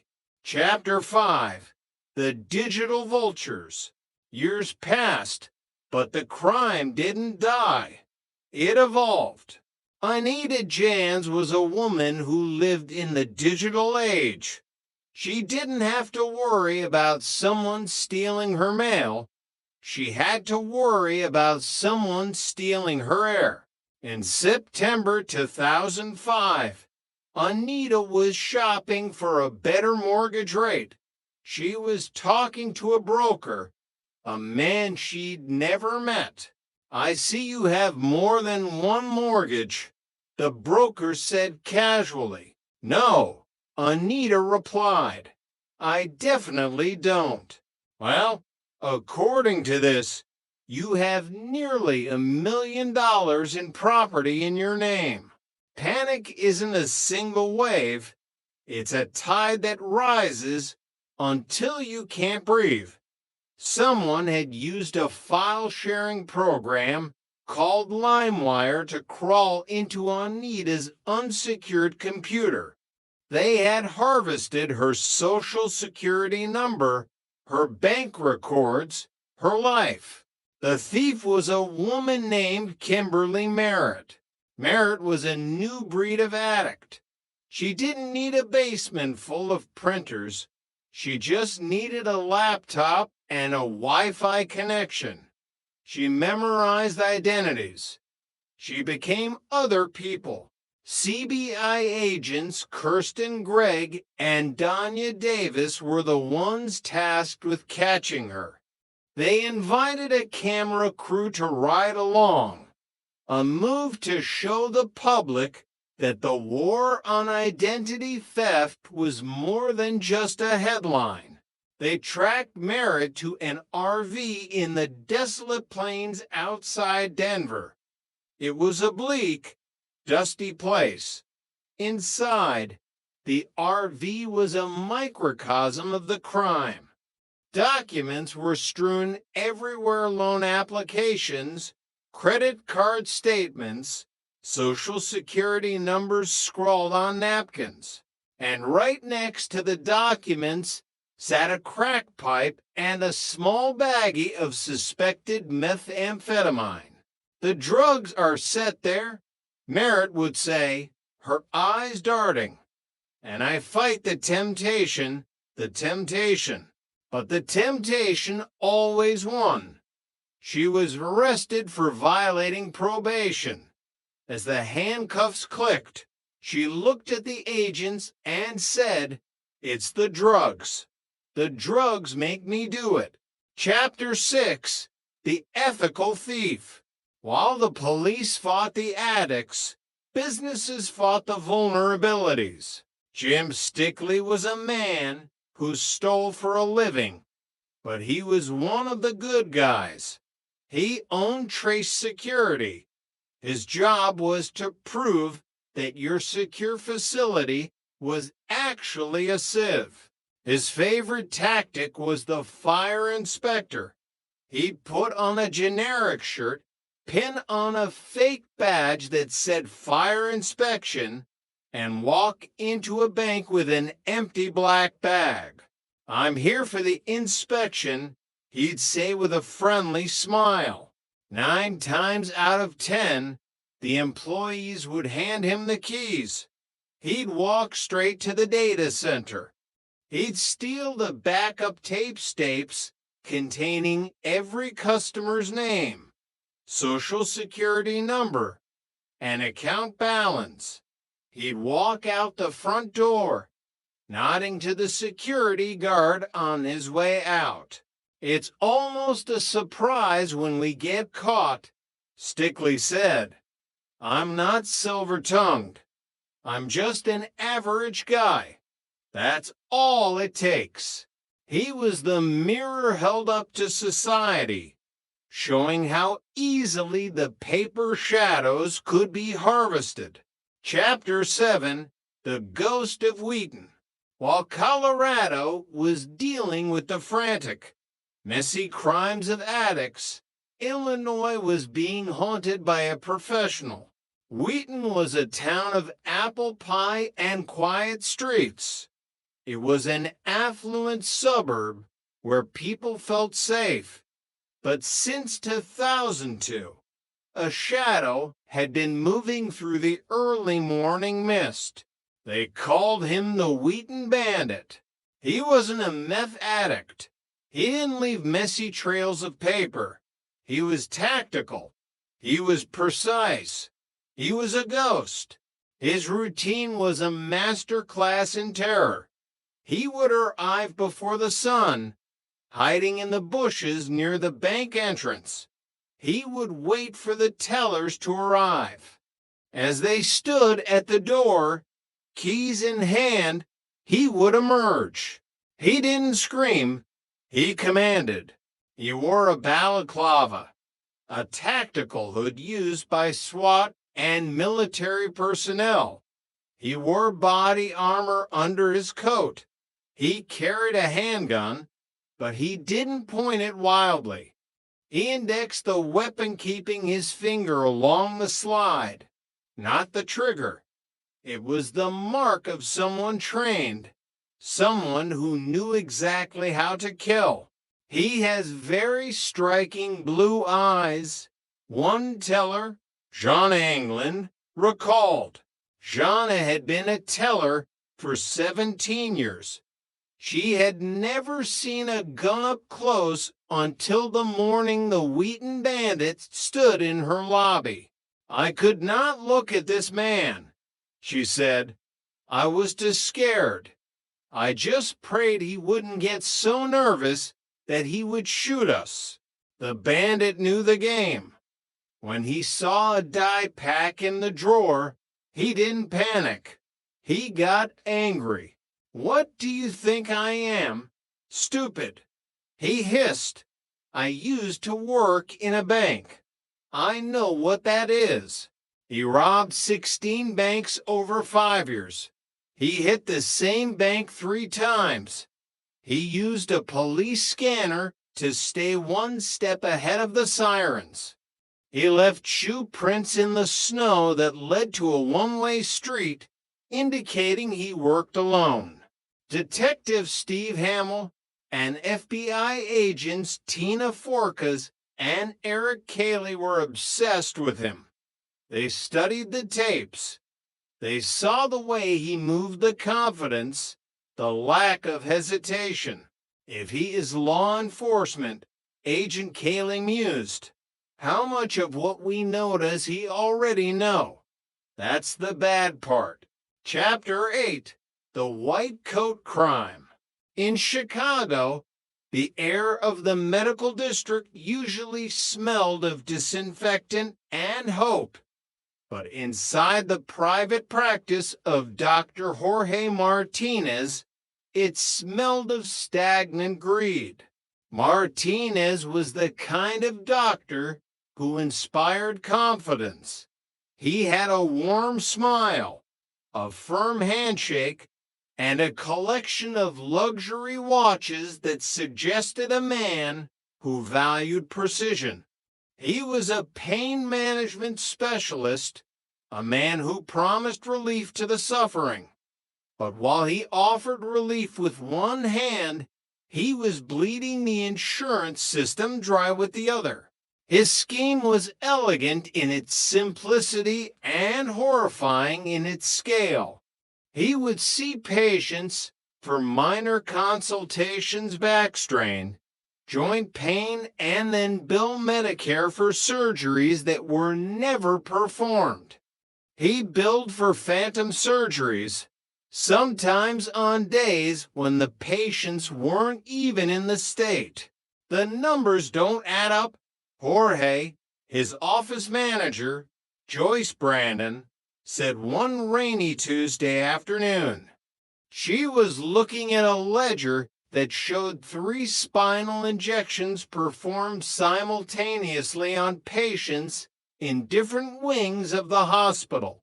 It's the paperwork, Joyce, Martinez said, not looking up from his mahogany desk. The billing codes are complex. Just process it. But Joyce Brandon was meticulous. She wasn't an investigator, but she was honest. She began to notice more than just complex codes. She noticed the millions of dollars pouring into Martinez's personal accounts. She noticed the way he panicked when a routine audit was announced. The tension in the office became a physical weight. Martinez, once the charming healer, became a man of sharp edges and sudden silences. He wasn't just billing for surgeries anymore. He was billing for his survival, his lifestyle, the mansion, the Ferraris, the private jets was a beast that had to be fed. When Joyce Brandon decided to talk to the authorities, she didn't realize she was signing her own death warrant. The feds caught on to the $1 million scheme, but Martinez had gone beyond financial fraud.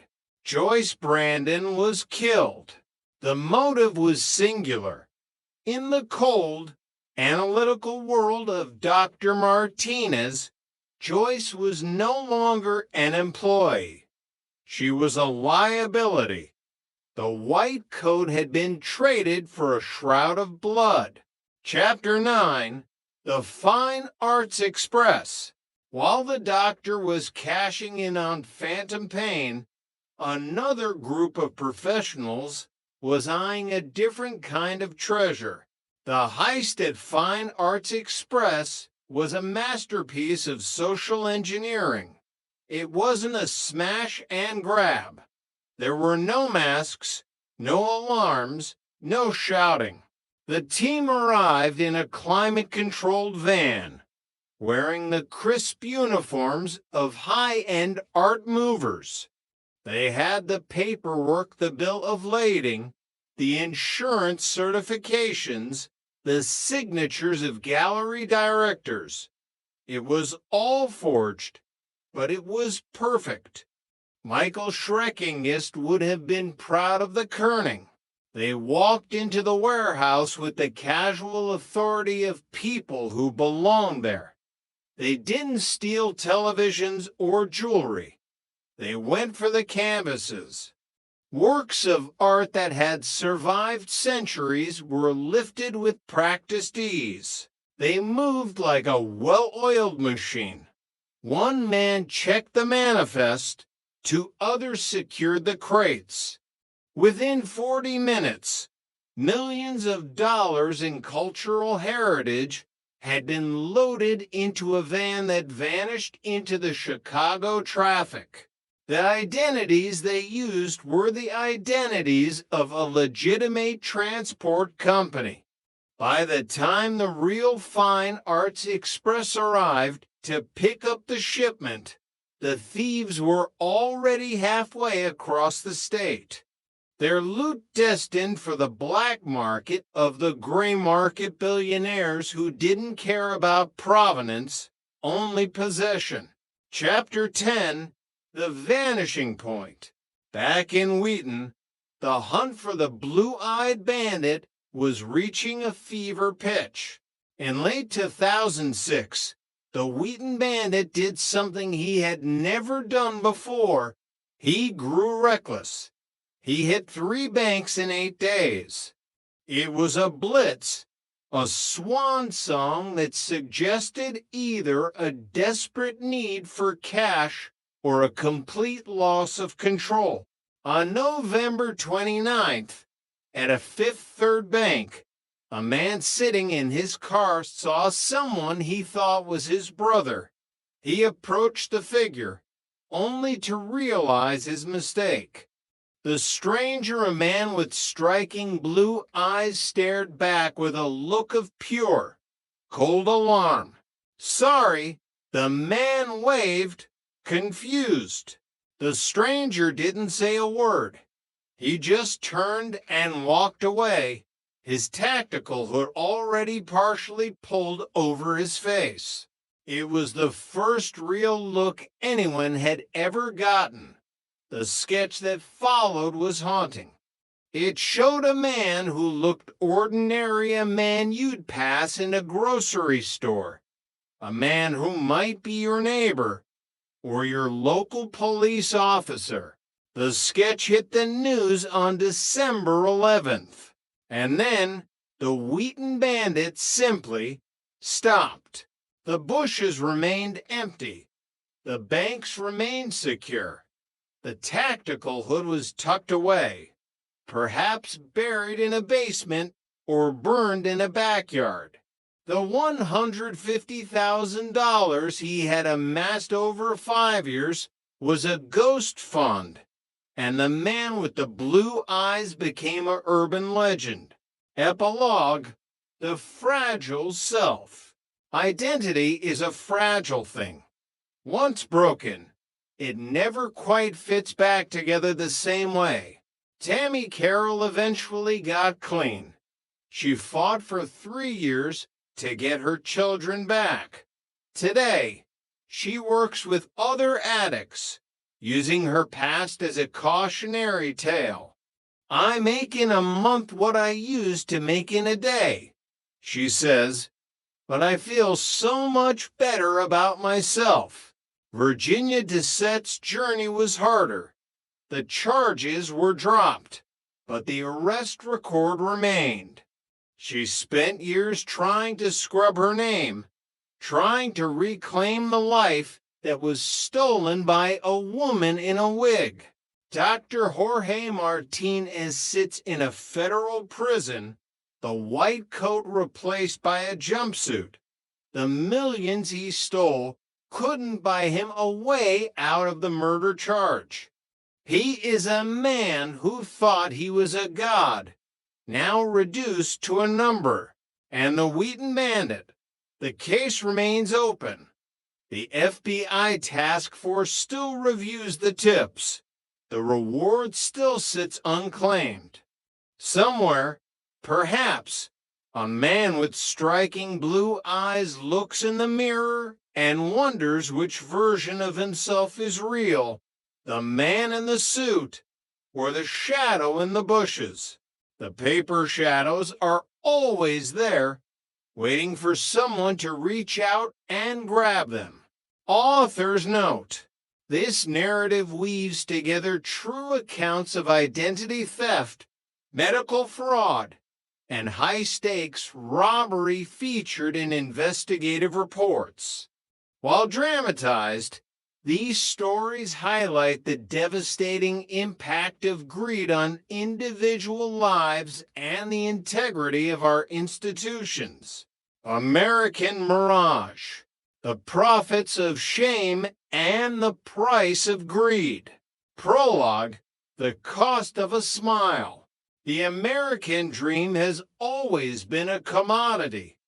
It is bought in installments, sold in 30-second television spots, and packaged in plastic bottles with bright, optimistic labels. In the late 1990s and early 2000s, that dream took on a very specific, very masculine shape. It was the dream of vitality, of regained youth, and of a smile that never faded. But behind the neon lights of the marketing campaigns and the billion-dollar balance sheets, there was a rot. It was a rot built on the exploitation of human insecurity, the quiet, desperate fear of being less than. Two men, separated by geography but united by a hollowed-out morality, became the architects of this era's greatest deceptions. One sold a pill that promised manhood. The other sold a fund that promised legacy. Both sold a lie. This is the story of Stephen Warshak and Kirk Wright. This is the chronicle of the funny money. Book 1, The Smile of the Shark. Chapter 1, The Basement Alchemist. Cincinnati, 1996. The air in the Ohio River Valley was thick with humidity and the scent of industrial exhaust.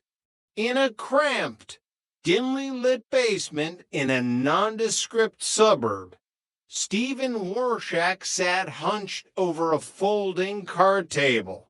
The only sound was the rhythmic scratching of a pen against a ledger and the occasional hum of a dehumidifier that struggled to keep the mold at bay. Stephen was 30 years old, but he possessed the frantic energy of a man who felt the clock of his life ticking toward a deadline only he could see. He wasn't interested in a career, he was interested in an empire. He watched his mother, a woman whose loyalty would eventually become her undoing, answering a rotary phone on the other side of the room. Berkeley Nutraceuticals, she would say, her voice practiced and sweet. How can we help you achieve your goals today? At that moment, Berkeley Nutraceuticals was nothing more than a few boxes of generic supplements and a dream of mass market manipulation. Stephen didn't have a medical degree. He didn't have a background in chemistry. What he had was a genius for the hook. He understood that people didn't buy products. They bought the person they hoped the product would turn them into. The back of the magazines, Steve, his mother said, hanging up the phone after taking a credit card number. They're calling from the back of the magazines. Stephen nodded, his eyes bright with a predatory gleam. He had been buying ad space in the shadows of the publishing world, the back pages of Playboy, Penthouse, and Outside. These were the places where men looked for secrets, where they felt safe admitting to their inadequacies. He began to write. He crafted claims that hovered just on the edge of legality, using words like natural, enhancement, and guaranteed. He wasn't selling vitamins. He was selling a solution to the most private anxiety a man could harbor. We need a face, Ma, Stephen whispered, staring at a blank sheet of paper. Not a doctor, not a scientist. We need a guy everyone wants to be. Chapter 2, The Birth of Bob. By 2001, the basement was a memory. Berkeley Nutraceuticals had moved into a sleek corporate headquarters outside Cincinnati. The shoestring operation had transformed into a juggernaut, but Stephen knew the back of the magazine's crowd had a ceiling. To reach the hundreds of millions, he needed the glow of the television screen. He sat in a high-end boardroom with marketing executives, men in expensive suits who specialized in the alchemy of perception. We need something memorable, one executive said, clicking through a slideshow of traditional pharmaceutical ads. Viagra is clinical. Charlie's is romantic. We need to be fun. Stephen leaned back, his fingers interlaced. No, we need to be enviable. I want a character who is so happy it's almost annoying. A guy who walks through life like he's just won the lottery every single morning. The creative team returned a week later with a storyboard. At the center of it was a middle-aged man with a square jaw, a crisp polo shirt, and a grin that seemed to stretch from ear to ear. They called him Smiling Bob. The campaign was a masterpiece of innuendo. Bob didn't talk about blood flow or clinical trials. Bob just smiled. He waved to his neighbors with an absurdly high level of enthusiasm. He whistled while he worked.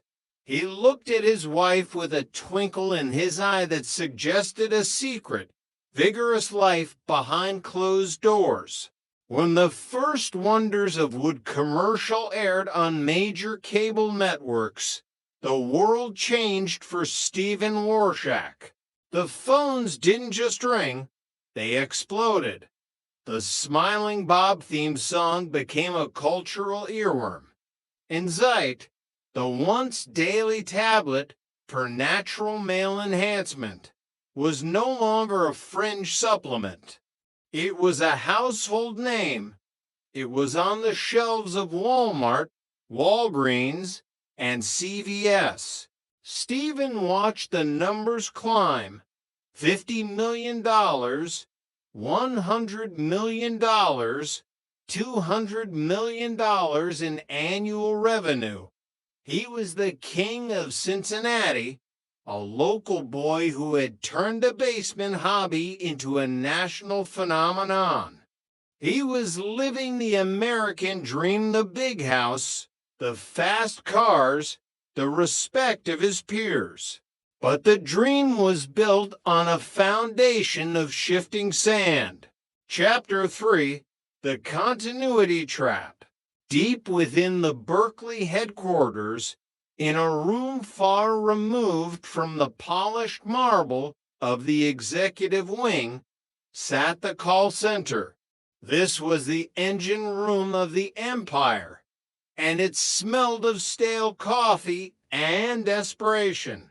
John Bradley, a young man looking for a steady paycheck, walked into the center for his first day of work.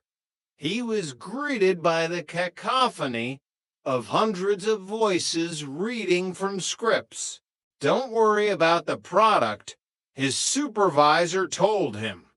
Worry about the continuity. The continuity is the lifeblood. John sat down and put on his headset. His script was clear. Offer a free sample. It sounded simple. It sounded generous. But as the weeks turned into months, John began to see the hooks hidden beneath the bait. To get the free sample, customers had to provide their credit card information for shipping and handling. What the scripts didn't emphasize, what they were designed to obscure, was that by accepting the sample, the customer was being enrolled in an automatic billing program. I want to cancel. A voice would crackle over the line. It was often an older man, his voice trembling with embarrassment. I got the pills. They didn't do anything. And now you've charged me $120. John would look at the screen. The system was designed to make cancellation nearly impossible. I'm sorry, sir, John would say, his stomach twisting. To process a refund, we need a notarized letter from your physician certifying that the product failed to produce results. He heard the silence on the other end.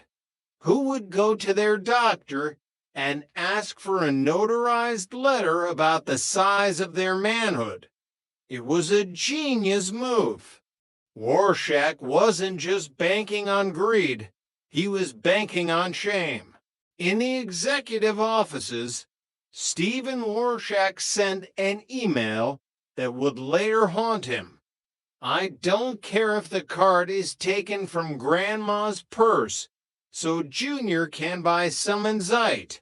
He wrote, if the card is good, I want to ship. The charisma that had built the company was curling into a dark, frantic arrogance. Stephen began to create ghosts to protect himself. When customers asked to speak to the head of customer service, they were directed to Michael Johnson. Michael Johnson didn't exist.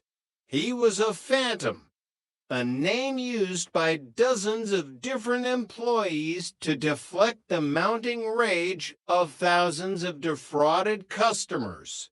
Book 2, The End Zone of Despair. Chapter 6, The Harvard Hustle. Kirk Wright was a man of impeccable pedigree. In a world of new money, Kirk looked like old money in the making. He was polished, articulate, and possessed a master's degree from Harvard, the ultimate gold seal of American meritocracy. But Kirk's journey hadn't started in the ivy-covered halls of Cambridge.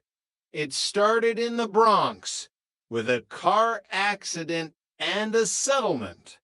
That settlement was his first taste of capital, his first realization that money could grow if you knew how to speak its language. In the late 90s, Kirk moved to Atlanta. At the time, Atlanta was the southern boomtown, a mecca for young black professionals. There was a cultural comfort, a sense of limitless opportunity, and a desperate need for financial leadership that understood the specific aspiration of this new elite. Kirk formed International Management Associates EMA. He didn't just want investors, he wanted clients. He wanted the people who were too busy being successful to watch their own bank accounts. He found his perfect targets in the NFL. Chapter 7, The Locker Room Pipeline. Steve Atwater was a legend, a defensive star for the Denver Broncos, a man of iron and grit. But when the cheering stops and the cleats are hung up, many NFL players find themselves in a terrifying vacuum. They have millions of dollars and 40 years of life left to live, with no idea how to bridge the gap. Kirk Wright stepped into that vacuum with the grace of a savior. Most managers want to give you a 5% return and charge you 2% for the privilege. Kirk told a group of retired players in a private suite, "I'm not looking for safe. I'm looking for legacy. My Taurus fund uses proprietary algorithms to beat the market while everyone else is sleeping." He showed them statements: 20% annual returns, 30% growth. It was astronomical. It was unbelievable. But Steve Atwater believed. He invested his own money. Then he did something even more valuable. He brought his friends. He brought the locker room. Kirk Wright's fund grew to $84 million, then $150 million. He was the toast of Atlanta. He drove a Lamborghini, a Bentley, and an Aston Martin. He lived in a mansion with marble floors and gold fixtures. He was the living embodiment of the secret recipe for success. Book 5, The Anatomy of the Scam. Chapter 21, The Anesthesiologist's Gambit. Every grand deception needs a gateway. For Kirk Wright, that gateway was paved by two men who should have known better. They were anesthesiologists in Atlanta, men of science and precision, used to measuring doses in milligrams and watching heart rates on a monitor. They were entrepreneurs at heart, always looking for a way to leverage their high-income status into generational wealth. When they met Kirk, they didn't see a hustler. They saw a kindred spirit who had mastered the one thing they lacked, the stock market. He's the real deal. One doctor told the other over a round of golf at an exclusive country club. Harvard MBA, track record of 20% gains, and he's one of us.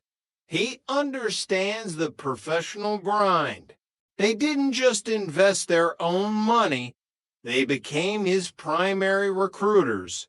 They opened their Rolodexes to the medical community, the legal circles, and eventually the sports world.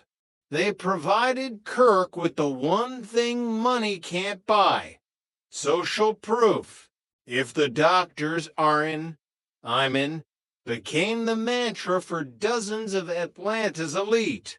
What the doctors didn't see or chose not to see was that Kirk was using their prestige as a blindfold. While they were busy putting patients to sleep, Kirk was busy putting their accounts into a coma from which they would never wake up. Chapter 22, The Mailroom Siege. Back in Cincinnati, the atmosphere at Berkeley Premium Nutraceuticals had shifted from jubilant to paranoid.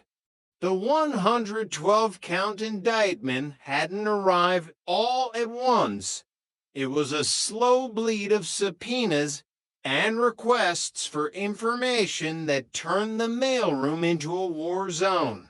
We have 7 tons of files to organize, a junior paralegal whispered to Stephen as they walked through the warehouse. The government wants everything. Every email, every marketing plan, every customer complaint since 1996. Stephen didn't flinch. Give them everything. But make sure our continuity logs are organized by success rates. I want them to see a thriving business, not a scam. He was still playing the game. He believed that if he could just overwhelm the investigators with data, they would eventually give up. He didn't realize that the investigators at the U.S. Postal Inspection Service were used to paper trails. They didn't just look at the logs. They looked at the silences between the logs. They found the unopened mail thousands of letters from customers begging for refunds, letters that had been thrown into boxes and forgotten. They found the notarized letter policy in a memo that was never supposed to leave the executive suite. "This is it," Special Agent Miller said, holding up a printout of an internal email. "This isn't an error. This is a strategy." Chapter 23, The Shadow of the 112 Counts. The legal defense for Stephen Warshak was a masterpiece of obfuscation. His lawyers, some of the most expensive in the country, argued that the entire case was a misunderstanding of hypergrowth. When a company grows from 0 to 200 million in 8 years, things break, the lead defense attorney told the jury. The billing systems weren't designed for this volume. The customer service reps were overwhelmed. Stephen Warshak didn't set out to defraud anyone. He set out to build a dream. And he was a victim of his own success. It was a compelling narrative. It tapped into the American worship of the disruptive entrepreneur.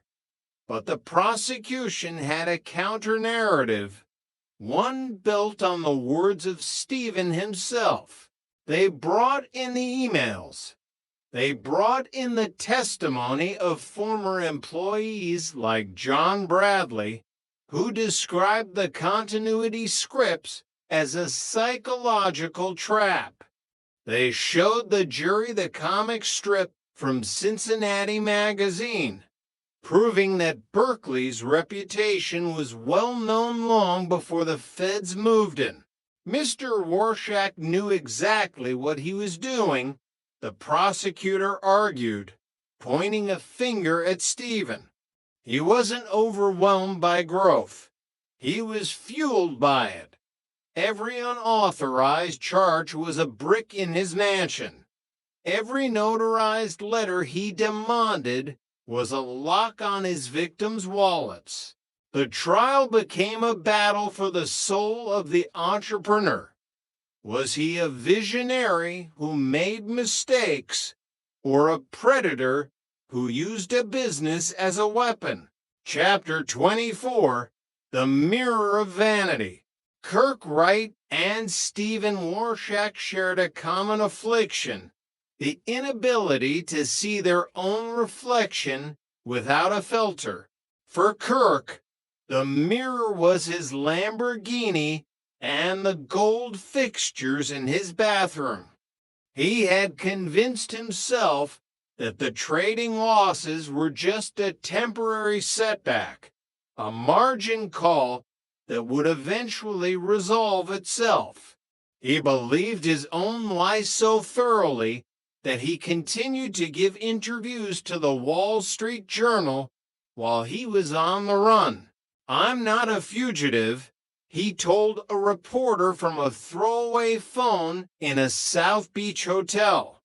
"I'm just being careful. The investors, especially the NFL guys, are angry. I'm protecting myself until the air clears." In his mind, he was still the Harvard hero. He was just a man caught in a bad market cycle. For Stephen, the mirror was the smiling Bob character. He saw himself in Bob happy, successful, envied. He couldn't reconcile the image of the mastermind of Insight with the reality of the man who was preying on Grandma's purse. "I built this from a basement," he told his sister during a court recess. "I gave thousands of people jobs. I made millions of men feel better about themselves. Why are they treating me like a criminal?"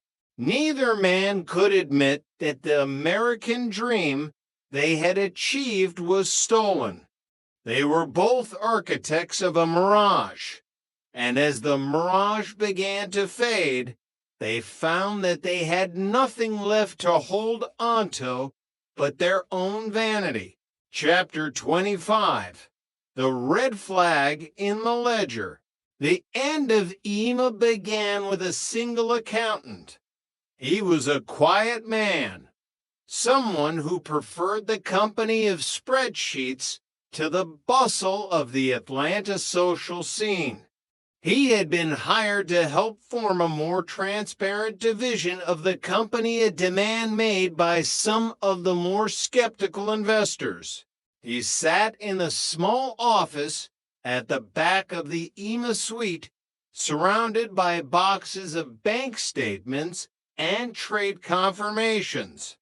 For weeks, he worked in silence, his fingers flying across his calculator. Then, one Tuesday afternoon, he stopped.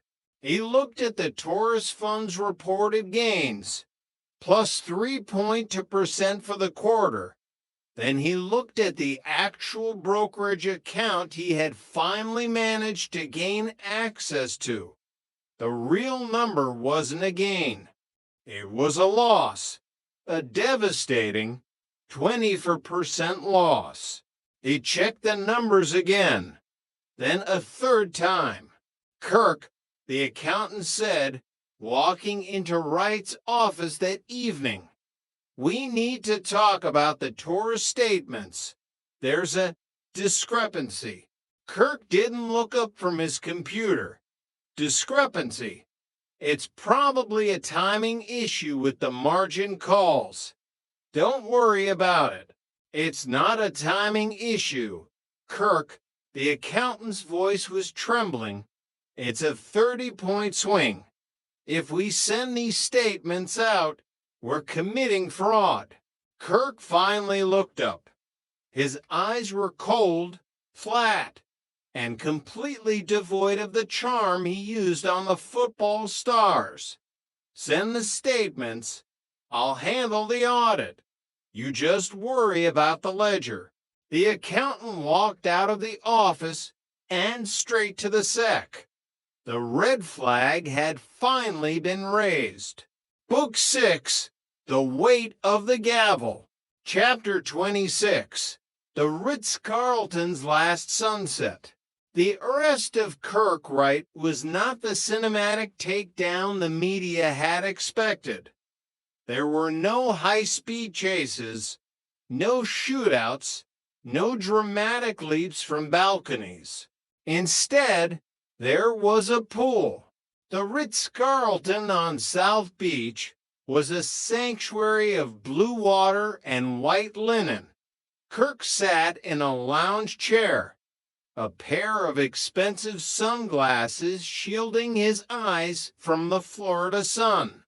He looked like any other successful vacationer, a man who had earned his rest. When the FBI agents approached him, he didn't even stand up. Kirk Wright, one agent asked, showing his badge. Kirk sighed, a long, weary sound that seemed to carry the weight of the last 10 years. He took off his sunglasses and looked at the agents. "I suppose the web has finally tightened," he said. He was processed in a Miami jail, a far cry from the marble floors of Atlanta. He was still wearing his silk shirt and designer loafers as they took his mugshot. For the first time, the Harvard hustle was over. The man who had sold the future was finally forced to face the present. Chapter 27, The Family Collateral. The trial of Stephen Warshak was a family tragedy. In the front row of the courtroom sat his mother, his sister, and his brother-in-law. They weren't just there for support. They were there as co-defendants. The prosecution argued that Berkeley was a family-run criminal enterprise. They showed that Stephen had used his family members to move money, to sign off on fraudulent documents, and to serve as figureheads for shell companies. My mother had nothing to do with the billing. Stephen yelled in the hallway during a break. She just answered the phones. But the paper trail told a different story. It showed millions of dollars being deposited into personal accounts. It showed signatures on memos that detailed the Michael Johnson strategy. For the Warshak family, the American dream had become a collective nightmare. They had followed Stephen into the basement in 1996, and now they were following him into the federal system. The loyalty that had built the company was now the chain that bound them all together.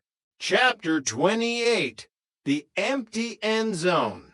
For the retired NFL players, the conviction of Kirk Wright was a hollow victory.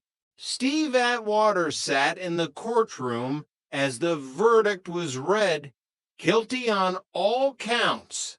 He looked at Kirk, expecting to see a sign of remorse, a flash of the friend he had trusted. He saw nothing. "He ruined us," a former teammate whispered next to him. "He took the one thing we had left our security." The players' union held a meeting in the weeks following the verdict. The room was filled with legends of the game, men whose names were etched in the record books. But as they spoke, the conversation wasn't about touchdowns or Super Bowls. It was about rent, medical bills, and how to tell their children they couldn't afford college. The end zone was empty.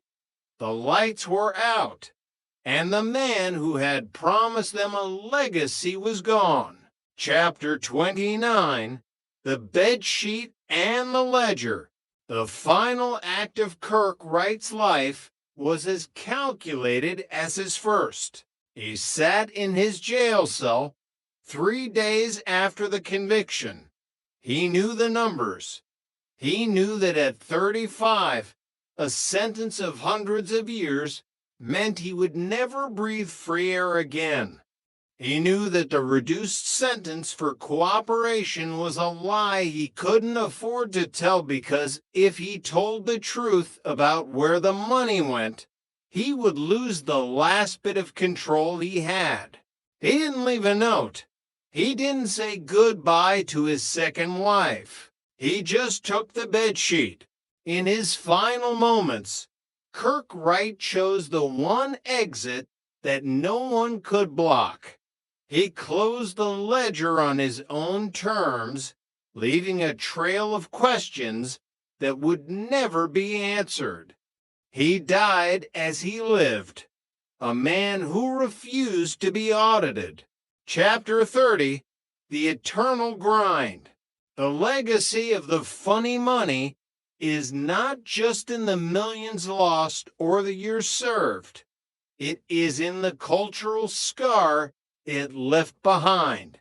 In Cincinnati, the Berkeley headquarters was eventually sold and repurposed. The boxes of files were shredded.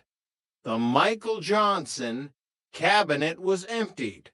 But for the people of the Ohio River Valley, the name Warshak remains a shorthand for the dark side of the entrepreneur. In Atlanta, the southern boomtown continues to grow. New hedge funds have taken the place of EMA. New Lamborghinis cruise the streets of Buckhead. The memory of Kirk Wright has faded for some, but for the 500 investors he robbed, the sting is as fresh as a December morning. The American mirage is a cycle. It is the eternal grind of the hustle, the belief that there is always a shortcut to the top. As long as there is a basement and a dream, there will be another Stephen Warshak. As long as there is a locker room and a legacy, there will be another Kirk Wright. And as long as we are willing to buy the smile, someone will always be willing to sell it. End of Volume 1 for Red Bones, The Whispers of Shetland. Prologue, The Salt and the Bone. The North Sea does not give up its secrets easily. It is a vast, gray graveyard that hides its treasures and its tragedies in equal measure, burying them deep within the peat or tucking them away beneath the churning waves that lash against the jagged cliffs of the Shetland Islands. For generations, the people of these islands have lived by a code of silence as cold and unyielding as the Atlantic spray. It is a land where family ties are woven like thick wool, meant to protect against the biting wind, but often suffocating those caught within the threads. But the earth in Shetland is never truly still. It breathes. Sometimes, when the rain falls with a relentless, driving force, or the sharp spade of an archaeologist strikes a forgotten mound, the past begins to bleed into the present. It starts with a fragment, a shard of pottery, a rusted coin, or a piece of bone, and soon the whispers of those long dead begin to echo through the hills. In the small, wine-scoured island of Bresse, the ground was finally speaking. It was a low, mournful murmur that spoke of old wars, of treacherous betrayals, and of a primal hunger for land that transcended the bounds of blood and kinship. At the center of this rising storm stood Mima Wilson, a woman whose life was a fortress built upon a secret so heavy it had shaped her every waking hour. She had lived for 80 years in the shadow of a debt that was finally coming for its due, and the price, she knew, would be paid in salt and bone. Chapter 1: The Morning of the Storm. The wind rattled the window panes of the house in Larwick, a persistent, hollow sound that Jimmy Perez had grown to accept as the primary soundtrack of his existence. He was a man composed of soft edges and hard decisions, a detective inspector who carried the weight of the island's safety on his broad shoulders and the lingering ghost of his late wife, Fran, in the quiet corners of his heart. Every morning in Shetland felt like an act of endurance, a struggle to find color in a landscape defined by varying shades of gray. "Who's there? Is that you?" The voice belonged to Cassie, his 14-year-old daughter. She wasn't his by blood, she was Fran's daughter, but the distinction had long since evaporated.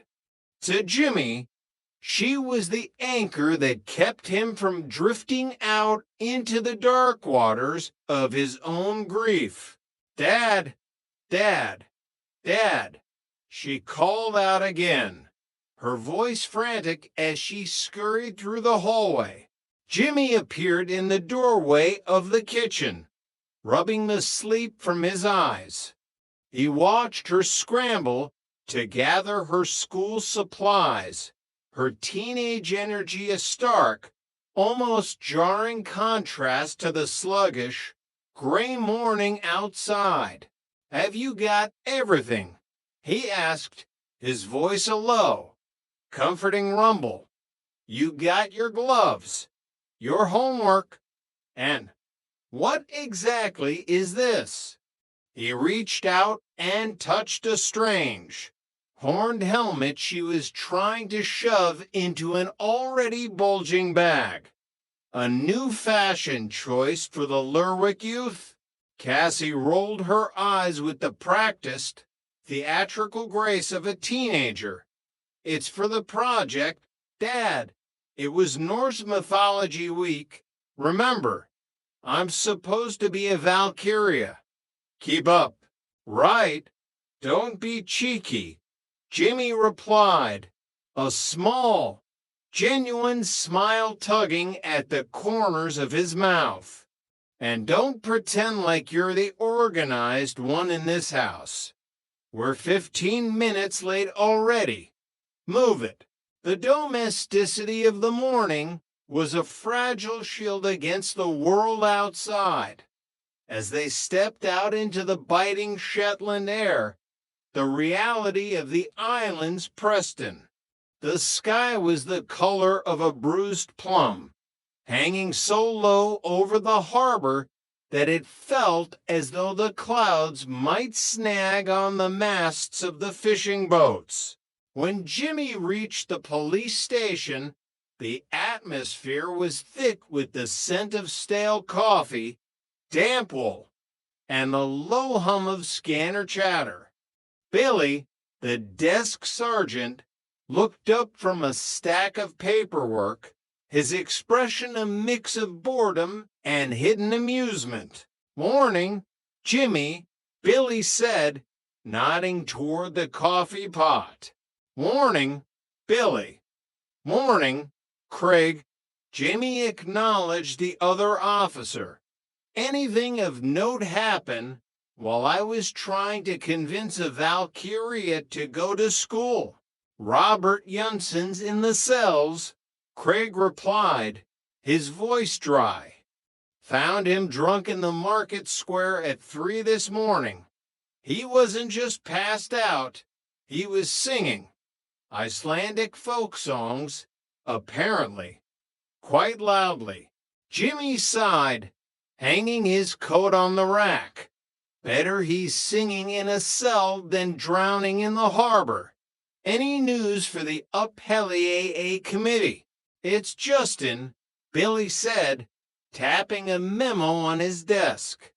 The geyser Jarl thinks it'll be the best festival we've ever had. I heard a rumor there's going to be a Lady Gaga squad this year. Can you imagine a bunch of bearded Vikings in meat dresses? Jimmy smirked. You know anything for certain, Billy? Billy leaned in, his voice dropping to a theatrical whisper. Well, you see, I do. But then, if I told you about it, I'd have to kill you. Squad secrets are sacred. The light-hearted banter was abruptly interrupted by the arrival of Duncan Hunter. Duncan was a local businessman with a shark-like grin and eyes that were always calculating the square foot value of the peat beneath his feet. He was the kind of man who viewed the islands not as a home, but as a collection of assets. Boy, Duncan, Jimmy called out. You coming to hand yourself in for crimes against fashion, or are you looking to sublet the cells and rent them out to tourists? I hear the prison chic market is booming. Duncan laughed, a sound as hollow as a drum. Well, that's not a bad idea. Jimmy, no, I'm checking if you still need that engine for your boat. I think I might have found a bargain for you. And will there be a finder's fee involved in this bargain? Jimmy asked, knowing the man too well. Of course, Duncan shrugged, unashamed. What am I? A charity. We all have to eat. The phone rang then. It was a sharp, insistent sound that cut through the room's levity like a knife through fog. Billy answered it, and as he listened, his expression hardened into something cold and professional. He looked at Jimmy, and the temperature in the room seemed to drop 10 degrees. Jimmy, it's Sandy Wilson. He's calling from Bresse. Jimmy took the phone, his pulse quickening. Sandy was a young PC, usually eager, somewhat green, and full of a nervous energy to please. But the voice on the other end was hollow, stripped of all its usual vibrance. Inspector, I'm at my grandmother's croft, Sandy whispered, the sound of the wind howling in the background. I didn't quite catch that. Sandy, you need to speak up. It's Mima, Sandy said, his voice cracking. She's been shot. She's dead, Inspector. My grandmother is dead. Chapter 2. The House on the Ridge. The ferry crossing from Lerwick to Bresse was a blur of gray water and white-capped waves. Jimmy stood at the rail of the vessel, the salt air stinging his face and awakening a familiar, grim focus. Mima Wilson. He had known her his entire life. Everyone in the islands knew Mima. She was a fixture of the Bresse landscape, a stubborn, resilient woman who lived alone in a croft that looked like it had been carved directly out of the hillside. When the ferry docked, Jimmy drove toward the ridge. The scene was already cordoned off with bright yellow tape that fluttered violently in the wind. Sandy Wilson was standing by the gate, his face the color of parchment. He looked less like a police officer and more like a lost boy who had suddenly realized that the world was a much crueler place than he had ever imagined. Is there any sign of a break-in? Jimmy asked as he stepped out of his car, his voice professional yet laced with the empathy he felt for the young man. "There's some broken glass," Sandy said, his voice trembling. "I called my cousin Ronald. His croft's just up the road. He passed by. He was the one who found her. She's just over the ridge, in the garden." Jimmy looked toward the ridge, where the silhouette of the old croft stood against the darkening sky. Could it have been an accident? Sandy. A stray shot from a hunter. Sandy shook his head vehemently. A shotgun blast at that range. No. She kept a gun in the hall cupboard for the rabbits. But this wasn't an accident. I know it wasn't. Jimmy began the grim, methodical process of the investigation. The air at the croft was heavy with the metallic tang of blood and the pervasive smell of wet earth. He instructed Sandy to use the landline to call the hospital in Lerwick, sternly warning him not to contaminate the scene any further. Set up a common approach path and put up a windshield, Jimmy ordered. "Can you handle that? Or do I need to send you back to the station?"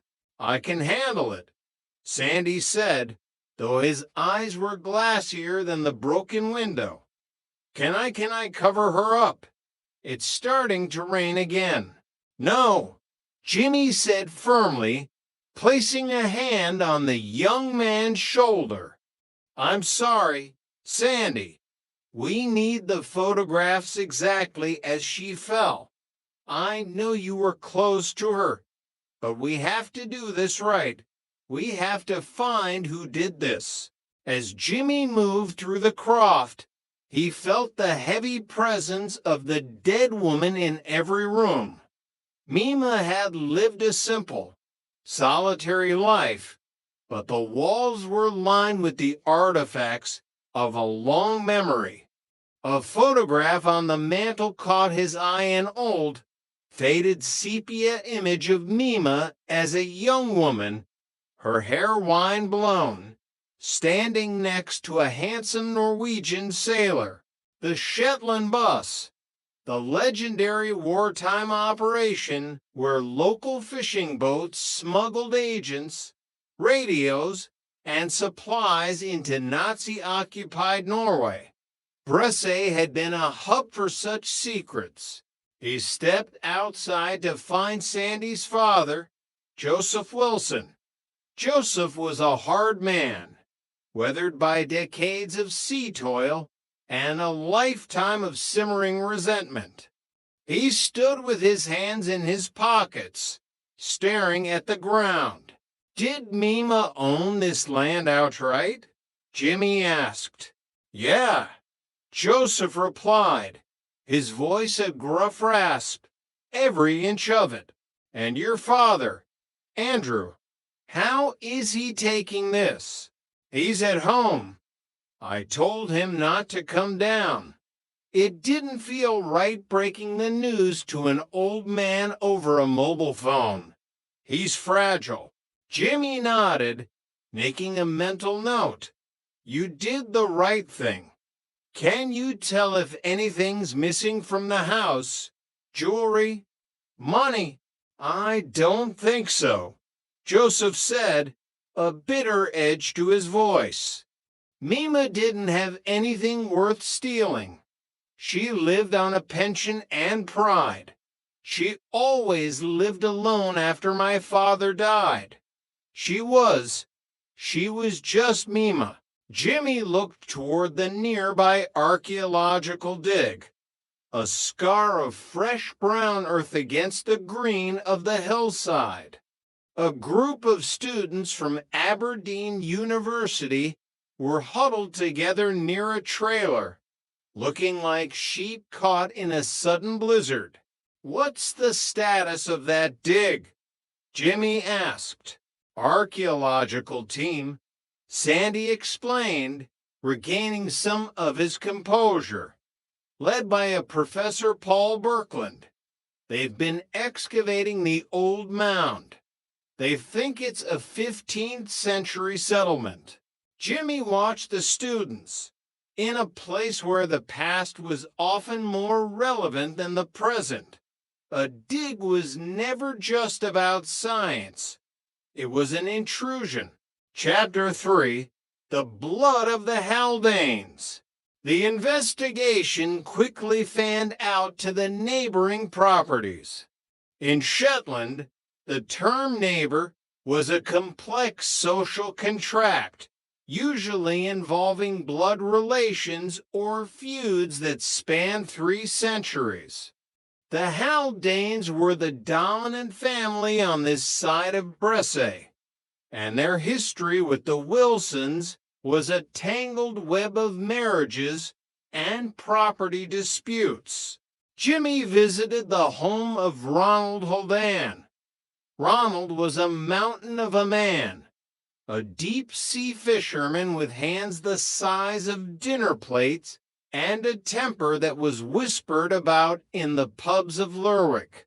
His wife, Anna, was tending to a sleeping infant in the corner of the room, her eyes darting nervously between her husband and the police inspector. "You must be stunned by the news, Ronald," Jimmy said, taking a seat at the heavy oak table. "But I have to ask, you passed by the croft last night." Ronald said, his voice defensive and loud. "I was on my way home. I've been drinking over in Lerwick. It's what I do when I'm off the boat." "He's been drinking every night since he got back," Anna added softly, her voice devoid of judgment, sounding only tired. "Look, I'm no long back from the Cassandra," Ronald snapped, slamming a fist onto the table. "I spent 6 weeks in the North Sea. I don't know what to do with myself on land. Now get off my back about a few pints." Jimmy remained calm, his gaze steady. "Did you see anything unusual? Anyone on the road? A strange car?" "I got the last ferry back," Ronald muttered. "Had a wee nightcap at the quay. I didn't see a soul, just the wind and the sheep." Ronald's mother, Jackie Haldane, walked into the room then. She was a sharp-featured woman with iron gray hair and eyes that seemed to see through Jimmy's professional veneer. She was the one who had been helping at the dig. "It was the bone," Jackie said, her voice dropping to a conspiratorial whisper. "I found a piece of skull yesterday afternoon. A human skull. Mima saw it. She was there with the tea. She didn't like it one bit. Said we shouldn't be disturbing the rest of the dead. The dead have a way of making themselves known," Jimmy replied. "And what about the guns, Ronald? You and your father both have licenses for shotguns." Ronald said, his jaw tightening. "I went out lamping for rabbits after I got home. To clear my head, it's my right. I'll need to take the gun for testing." "Ronald, standard procedure." The tension in the room was so thick it felt as though it might combust. The Wilsons and the Haldanes were cousins, but there was a rot at the heart of their relationship. It was a dispute over the very land Mima had died on. Duncan Hunter wanted to build cottages there. Joseph Wilson wanted his mother to sell. And Mima had stood in the center, a stubborn oak refusing to bend. Later, Jimmy caught up with Joseph Wilson again. The man seemed even more agitated. She wasn't an easy woman to love, Joseph admitted, looking out at the sea. But she was my mother. She didn't deserve to end like that, face down in the dirt. Did you hear the shot, Joseph? You live just down the hill. No, Joseph said, but his eyes shifted to the left of Classic Tell. I told you. I was in Lerwick. Missed the ferry. Slept in the car. Check the CCTV if you don't believe me. Jimmy would do exactly that. But he knew that in Shetland, sleeping in the car was often code for something much more complicated. Chapter 4, The Professor's Excavation. Professor Paul Birkeland was a man who seemed to have been constructed entirely of academic arrogance and Gore-Tex.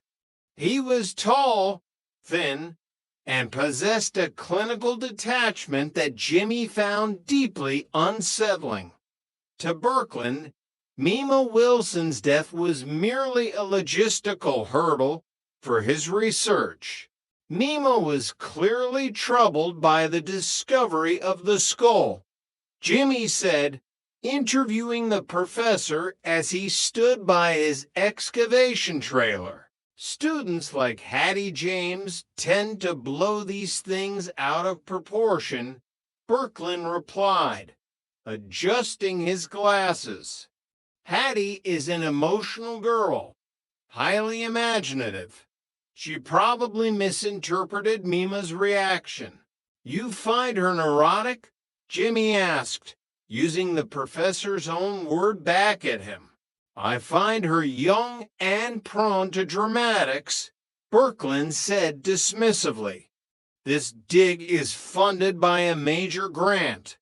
We are on the verge of proving a significant 15th century trade link.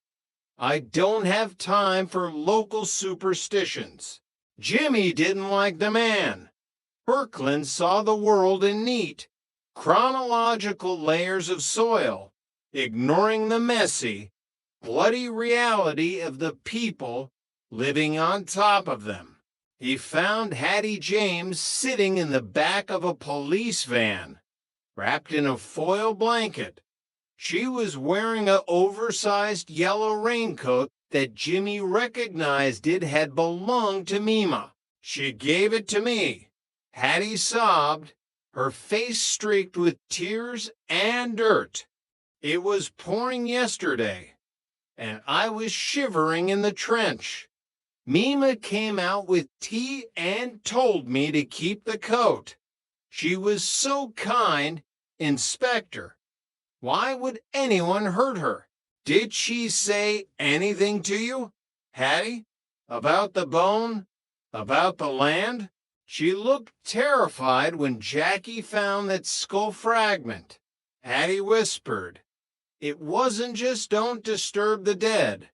It was as if she recognized it, like she knew who it belonged to. Jimmy looked back at the dig site. The ghost Mima had seen wasn't a Viking. The more he looked at the site, the more he realized the timeline was fractured. The coins were medieval, yes, but the mound had been used for much more recent purposes. Chapter 5, The Ghost of the Shetland Bus. Seeking clarity, Jimmy visited the Lerwick Museum to see Vicky, a former teacher of his and the unofficial keeper of the island's darkest memories. He showed her the photograph from Mima's mantelpiece. Ah, the bus, Vicky said, her eyes softening as she looked at the young Mima. Mima's husband, Jerry, and Jackie's father, Andrew Holdan, they were the heart of the operation. They took the fishing boats across to Norway in the dead of winter, with no lights and the Gestapo hunting them. Did they all make it back? Jimmy asked. Most did. But there was a dark chapter, a betrayal. A Norwegian agent named Per Lundstedt was supposed to be a hero, but he was a double agent. He was feeding information to the Nazis. Some of our boys were captured because of him.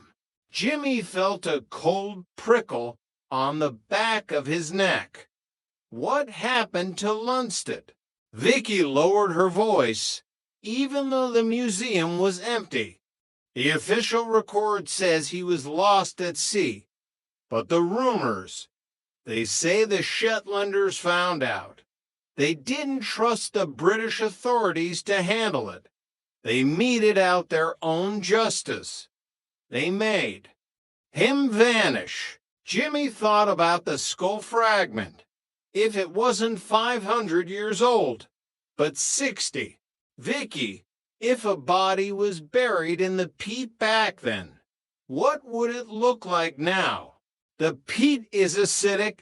Jimmy, it preserves skin and clothing, but it eats the bone eventually, or it turns them red. Red bones, they call them. If that skull is what I think it is. Mima Wilson has been living on top of a murder for 60 years. Chapter 6, A Culture of Violence. The pressure on the island reached a breaking point 48 hours after Mima's death.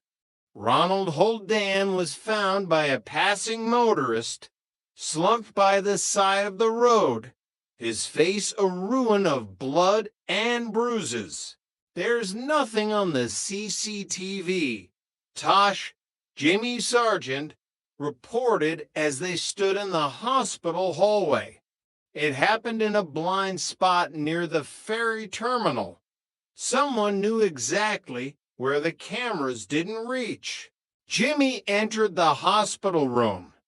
Ronald looked smaller in the bed. The bravado of the deep-sea fisherman drained away. Who did this to you? Ronald. It was dark. Ronald muttered through swollen lips.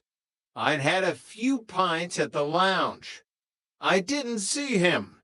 His mother, Jackie, was sitting in the corner, her knitting needles clicking like gunfire. My boy wouldn't hurt a fly. Inspector, you should be looking at the Wilsons.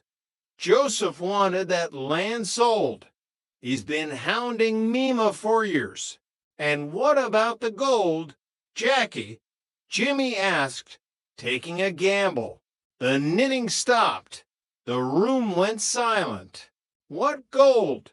Jackie asked, her voice too sharp. The rumors of the Shetland bus. That the agents didn't just bring radios. They brought gold to fund the resistance. Gold that went missing when Lundstedt disappeared. That's just old men's tales, Jackie said, but her hands were shaking. Jimmy left the hospital and went home. He found Cassie waiting up for him, sitting at the kitchen table with her homework. She looked tired, the shadow of the murder hanging over her like a heavy cloud. Can't sleep, Dad? She asked. Just a lot on my mind. Cass, I know you miss Mom, she said softly. I do too, but you're scaring me, being out there with a killer. Jimmy sat down and took her hand. I'm working on the boat. Remember, the blue one. Fran always said a blue boat would cheer the whole harbor up. I'm going to finish it for her. And for you. Just come home. Dad, she whispered. Every night. Just come home. The moment was shattered by a frantic call from Tosh. Hattie James had missed her check-in with the university. Her room at the hostel was empty. Chapter 7, The Call in the Dark. Jimmy, I need to speak to you. A voice gasped over the phone. It was Hattie. She sounded as though she were running, her breath coming in ragged bursts. It's about the professor. I found his field notes. He knew. He knew the skull wasn't ancient. He's been looking for something else. Mima. She hidden it. Hattie, where are you? Stay where you are. Jimmy shouted, grabbing his keys. I'm at the dig. I think I see someone. The line went dead with a sickening crack. Jimmy and Tosh raced to the Bresse ferry, their sirens screaming into the night. The wind was a gale now, whipping the sea into a frenzy.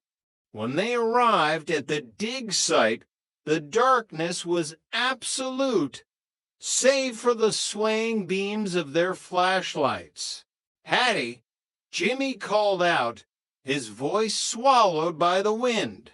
They found her phone first, lying face down in the mud near the excavation trailer. Then Jimmy saw a splash of yellow in the main trench. It was Mima's raincoat. Hattie James was lying in the peat, her eyes fixed on the cold Shetland stars. She was dead. Oh, God, Tosh whispered, turning away.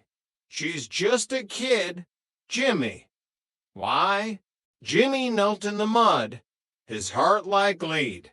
He looked at the knife protruding from her chest of professional archaeological trowel, sharpened to a razor's edge. Because she found the truth, Jimmy said, his voice cold with a growing fury. The professor said she was neurotic. He was setting the stage for her to break and kill herself. But Hattie was the only one with a conscience. He looked deeper into the trench. Hattie's dying struggle had kicked away a layer of soil that the archaeologists had deliberately left covered. There, gleaming in the light of his torch, was a heavy brass button. A button from a Norwegian naval uniform, circa 1944. Beside it, tucked into a crevice in the peat, was a small, rusted metal box. Chapter 8. The Reckoning of Uphelia.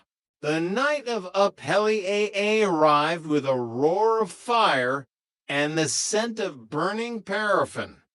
Lerwick was transformed into a sea of flickering torches and chanting men.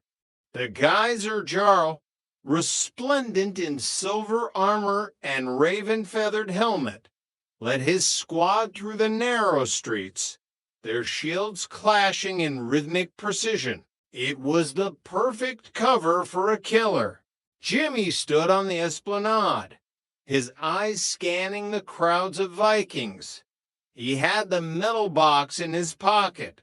It didn't contain gold. It contained something far more dangerous. It contained a ledger, a list of names. He saw Professor Birkeland standing near the harbor, watching the galley being towed toward its doom. The professor looked calm, even bored. He's not leaving, Jimmy said into his radio. He's waiting for the fire. He thinks everything that could link him to Hattie is gone. I have Joseph Wilson and Ronald Holdan in sight, Tosh replied. They're both in the parade. Jimmy moved through the crowd, his gaze fixed on Birkeland. But as he approached, a hand caught his arm. It was old Andrew Holdan, Jackie's father. He was dressed in his old naval coat, looking frail and ghostly in the torchlight. It's time, Jimmy, the old man whispered. The fire is here. It's time to let the secrets burn. I can't do that, Andrew. Hattie James is dead. Mima is dead. We did it for the island, Andrew said, his eyes tearing up. Lundstedt was going to sell us all to the Germans.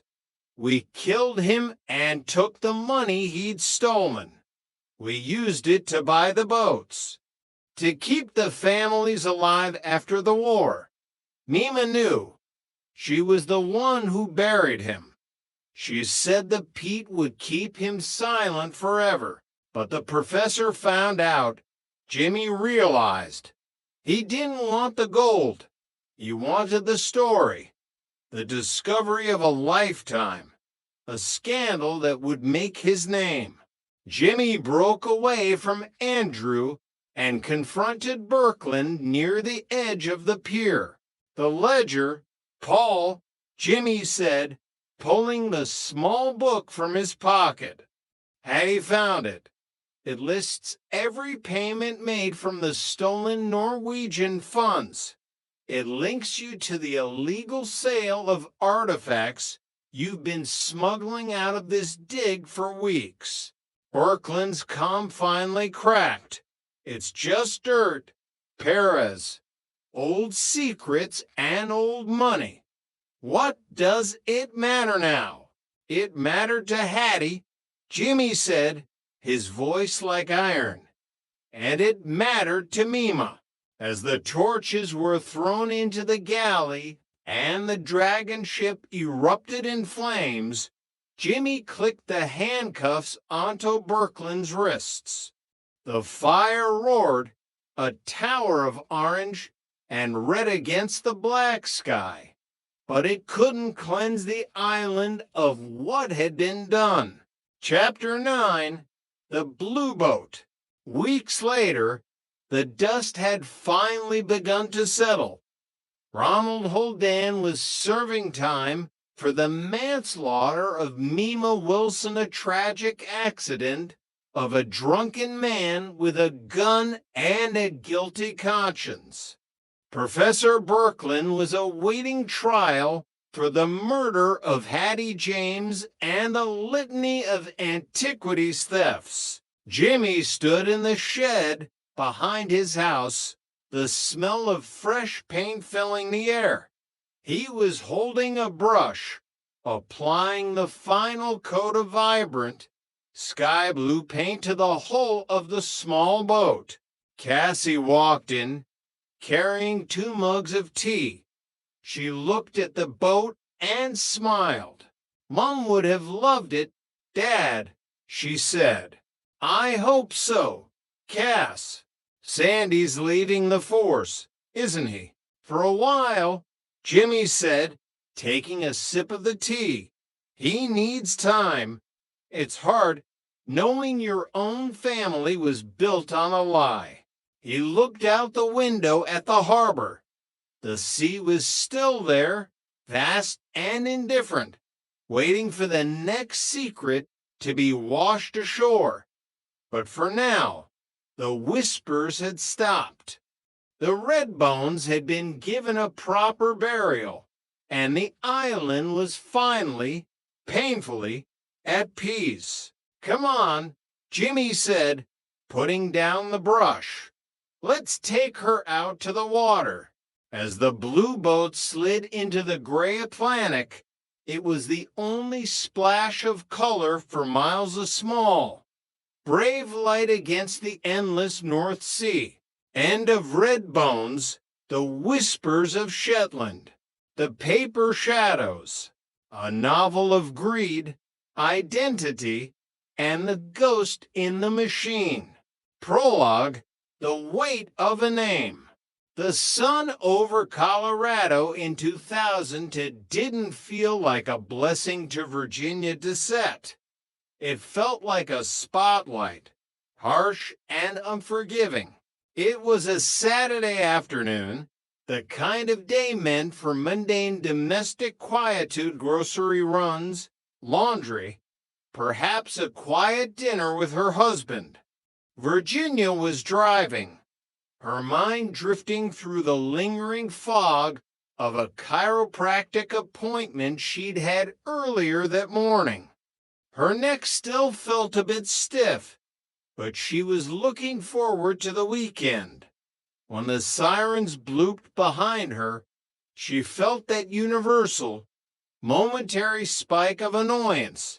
The speeding ticket, a minor dent in the budget, a nuisance. She pulled over, hands resting at 10 and 2, watching the officer approach in her side view mirror. She was a mother, a wife, a woman whose life was built on a foundation of boring, beautiful reliability. She paid her taxes. She volunteered. She was known. "Mom, do you know why I pulled you over?" the officer asked, his voice flat, devoid of the usual highway patrol cadence. "I might have been a few miles over, officer. I'm sorry. I was just headed home." The officer didn't reach for a ticket book. He didn't even look at her registration. Instead, he reached for his radio, his eyes locked on her face with a peculiar, hardened expression that made the hair on the back of Virginia's neck stand up. "Virginia Dissett, there is a felony warrant out for your arrest." The world tilted. The sounds of the highway, the rushing wind, the distant hum of engines faded into a dull roar in her ears. "No," she said, a nervous, high-pitched laugh escaping her. "You're joking. I'm a soccer mom, officer. I don't even have a parking ticket. I'm not joking. Ma'am, step out of the car. Keep your hands where I can see them." As the cold steel of the handcuffs clicked shut on her wrists, Virginia felt her identity, her very sense of self begin to dissolve. She was being charged with felony forgery. She had done nothing wrong. But in the eyes of the system, Virginia Dissett was a criminal. The real Virginia was headed to a county jail, stripped of her clothes and given an orange jumpsuit. Meanwhile, the ghost of Virginia was out in the world, spending thousands of dollars, wearing expensive wigs, and laughing in the face of the law. Chapter 1: The Architect of Glass. While Virginia sat in a holding cell, watching the slow, rhythmic movement of the clock and listening to the distant shouts of other inmates, Michael Schreckingist was feeling like a god. In a cluttered basement in a Denver suburb, the air was a thick, toxic soup. It smelled of ozone from overworking printers, cheap ink, and the sharp, chemical tang of burning methamphetamine. Michael didn't sleep. He hadn't slept in 3 days. Meth was the engine. Identity theft was the fuel. On the drug, he could spend 48 hours straight staring at a flickering computer screen, his eyes bloodshot and wide, perfecting the kerning on a counterfeit check until it was indistinguishable from the real thing. It's art, he would mutter to the shadows. It's about the details. People think they see the world, but they only see what they expect to see. The others were his disciples, a loose-knit tribe of 40 desperate, wired scavengers. They were the ones who moved when the world was asleep. They were the mailbox brigade. Every night at 3:00 a.m., they fanned out through the quiet neighborhoods of Denver. They looked for the red flags. A raised red flag on a residential mailbox was an invitation to a funeral, the funeral of a person's financial life. Inside those boxes were utility bills, bank statements, and credit card applications. To a normal person, it was junk. To Shrekingist's crew, it was the DNA of a fortune. Tammy Carroll was his most reliable scavenger. She had been a mother once, with a home that smelled of lavender and baby powder. Now, her life smelled of the glass pipe and the damp basements of the Denver underground. I got a good one, Mike, Tammy said, dropping a leather wallet onto the ink-stained table. It had been stolen out of a car 2 months prior. It belonged to a woman named Virginia Dissett. Michael picked up the driver's license. He studied the photo, then looked at Tammy. Tammy was gaunt, her skin sallow from the meth, but with the right makeup, a professional wig, and a pair of oversized sunglasses, she could mirror Virginia's bone structure. "We need a check," Michael said, his voice a raspy whisper. "Something big. Something that feels like a payday." He opened his software stuff anyone could buy at a big box store, but in his hands, it was a mint. He didn't need the actual checkbook. He just needed the routing number and the account number from a single bank statement. Within an hour, he had printed a series of checks. He used high-quality paper, matching the watermarks and the micro-printing.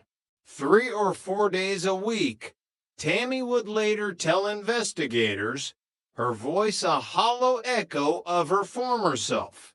"To checks a day, $900 each, for $1,000 a week, at least.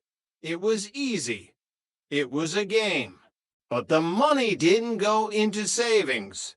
It vanished into small plastic baggies. The greed wasn't for wealth or security. It was for the next high, the next 48 hours of feeling like a god in a basement full of paper ghosts. Chapter 2. The Harley Scam. Michael Schreckingist had a taste for the finer things, even if those things were bought with the ghosts of other people's credit. The scam that would eventually give the case its name, the Harley case, started with a convenience check. These were the predatory slips of paper credit card companies sent to their customers, pre-approved and loaded with a high-interest trap. One had landed in a mailbox in a quiet, tree-lined neighborhood. Before the homeowner even realized her mail had been tampered with, the check was being scanned into Michael's computer. The credit limit was $25,000. It was a blank canvas. Michael didn't look like a meth addict when he prepared for a big hit. He showered, he shaved, and he put on a suit that he'd bought with someone else's identity. He didn't look like a man who lived in a basement. He looked like a man who had earned his leisure. He walked into a Harley-Davidson dealership, his gait confident, his smile practiced. He used a counterfeit ID, a perfect replica of a man named Benjamin Kim. He walked through the rows of gleaming chrome and polished paint, the scent of new leather and motor oil filling his lungs. His eyes settled on a fat boy, a beast of a bike. "I'll take this one," he told the salesman. He signed the convenience check with a flourish. $17,000. The salesman didn't even blink. He saw the ID, he saw the check, and he saw a man who looked like he belonged. He shook the hand of a man who didn't exist. Michael rode that bike out of the lot, the roar of the engine drowning out the quiet. rhythmic ticking of the clock.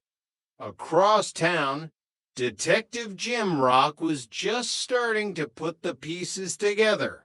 Chapter 3, The Hunter and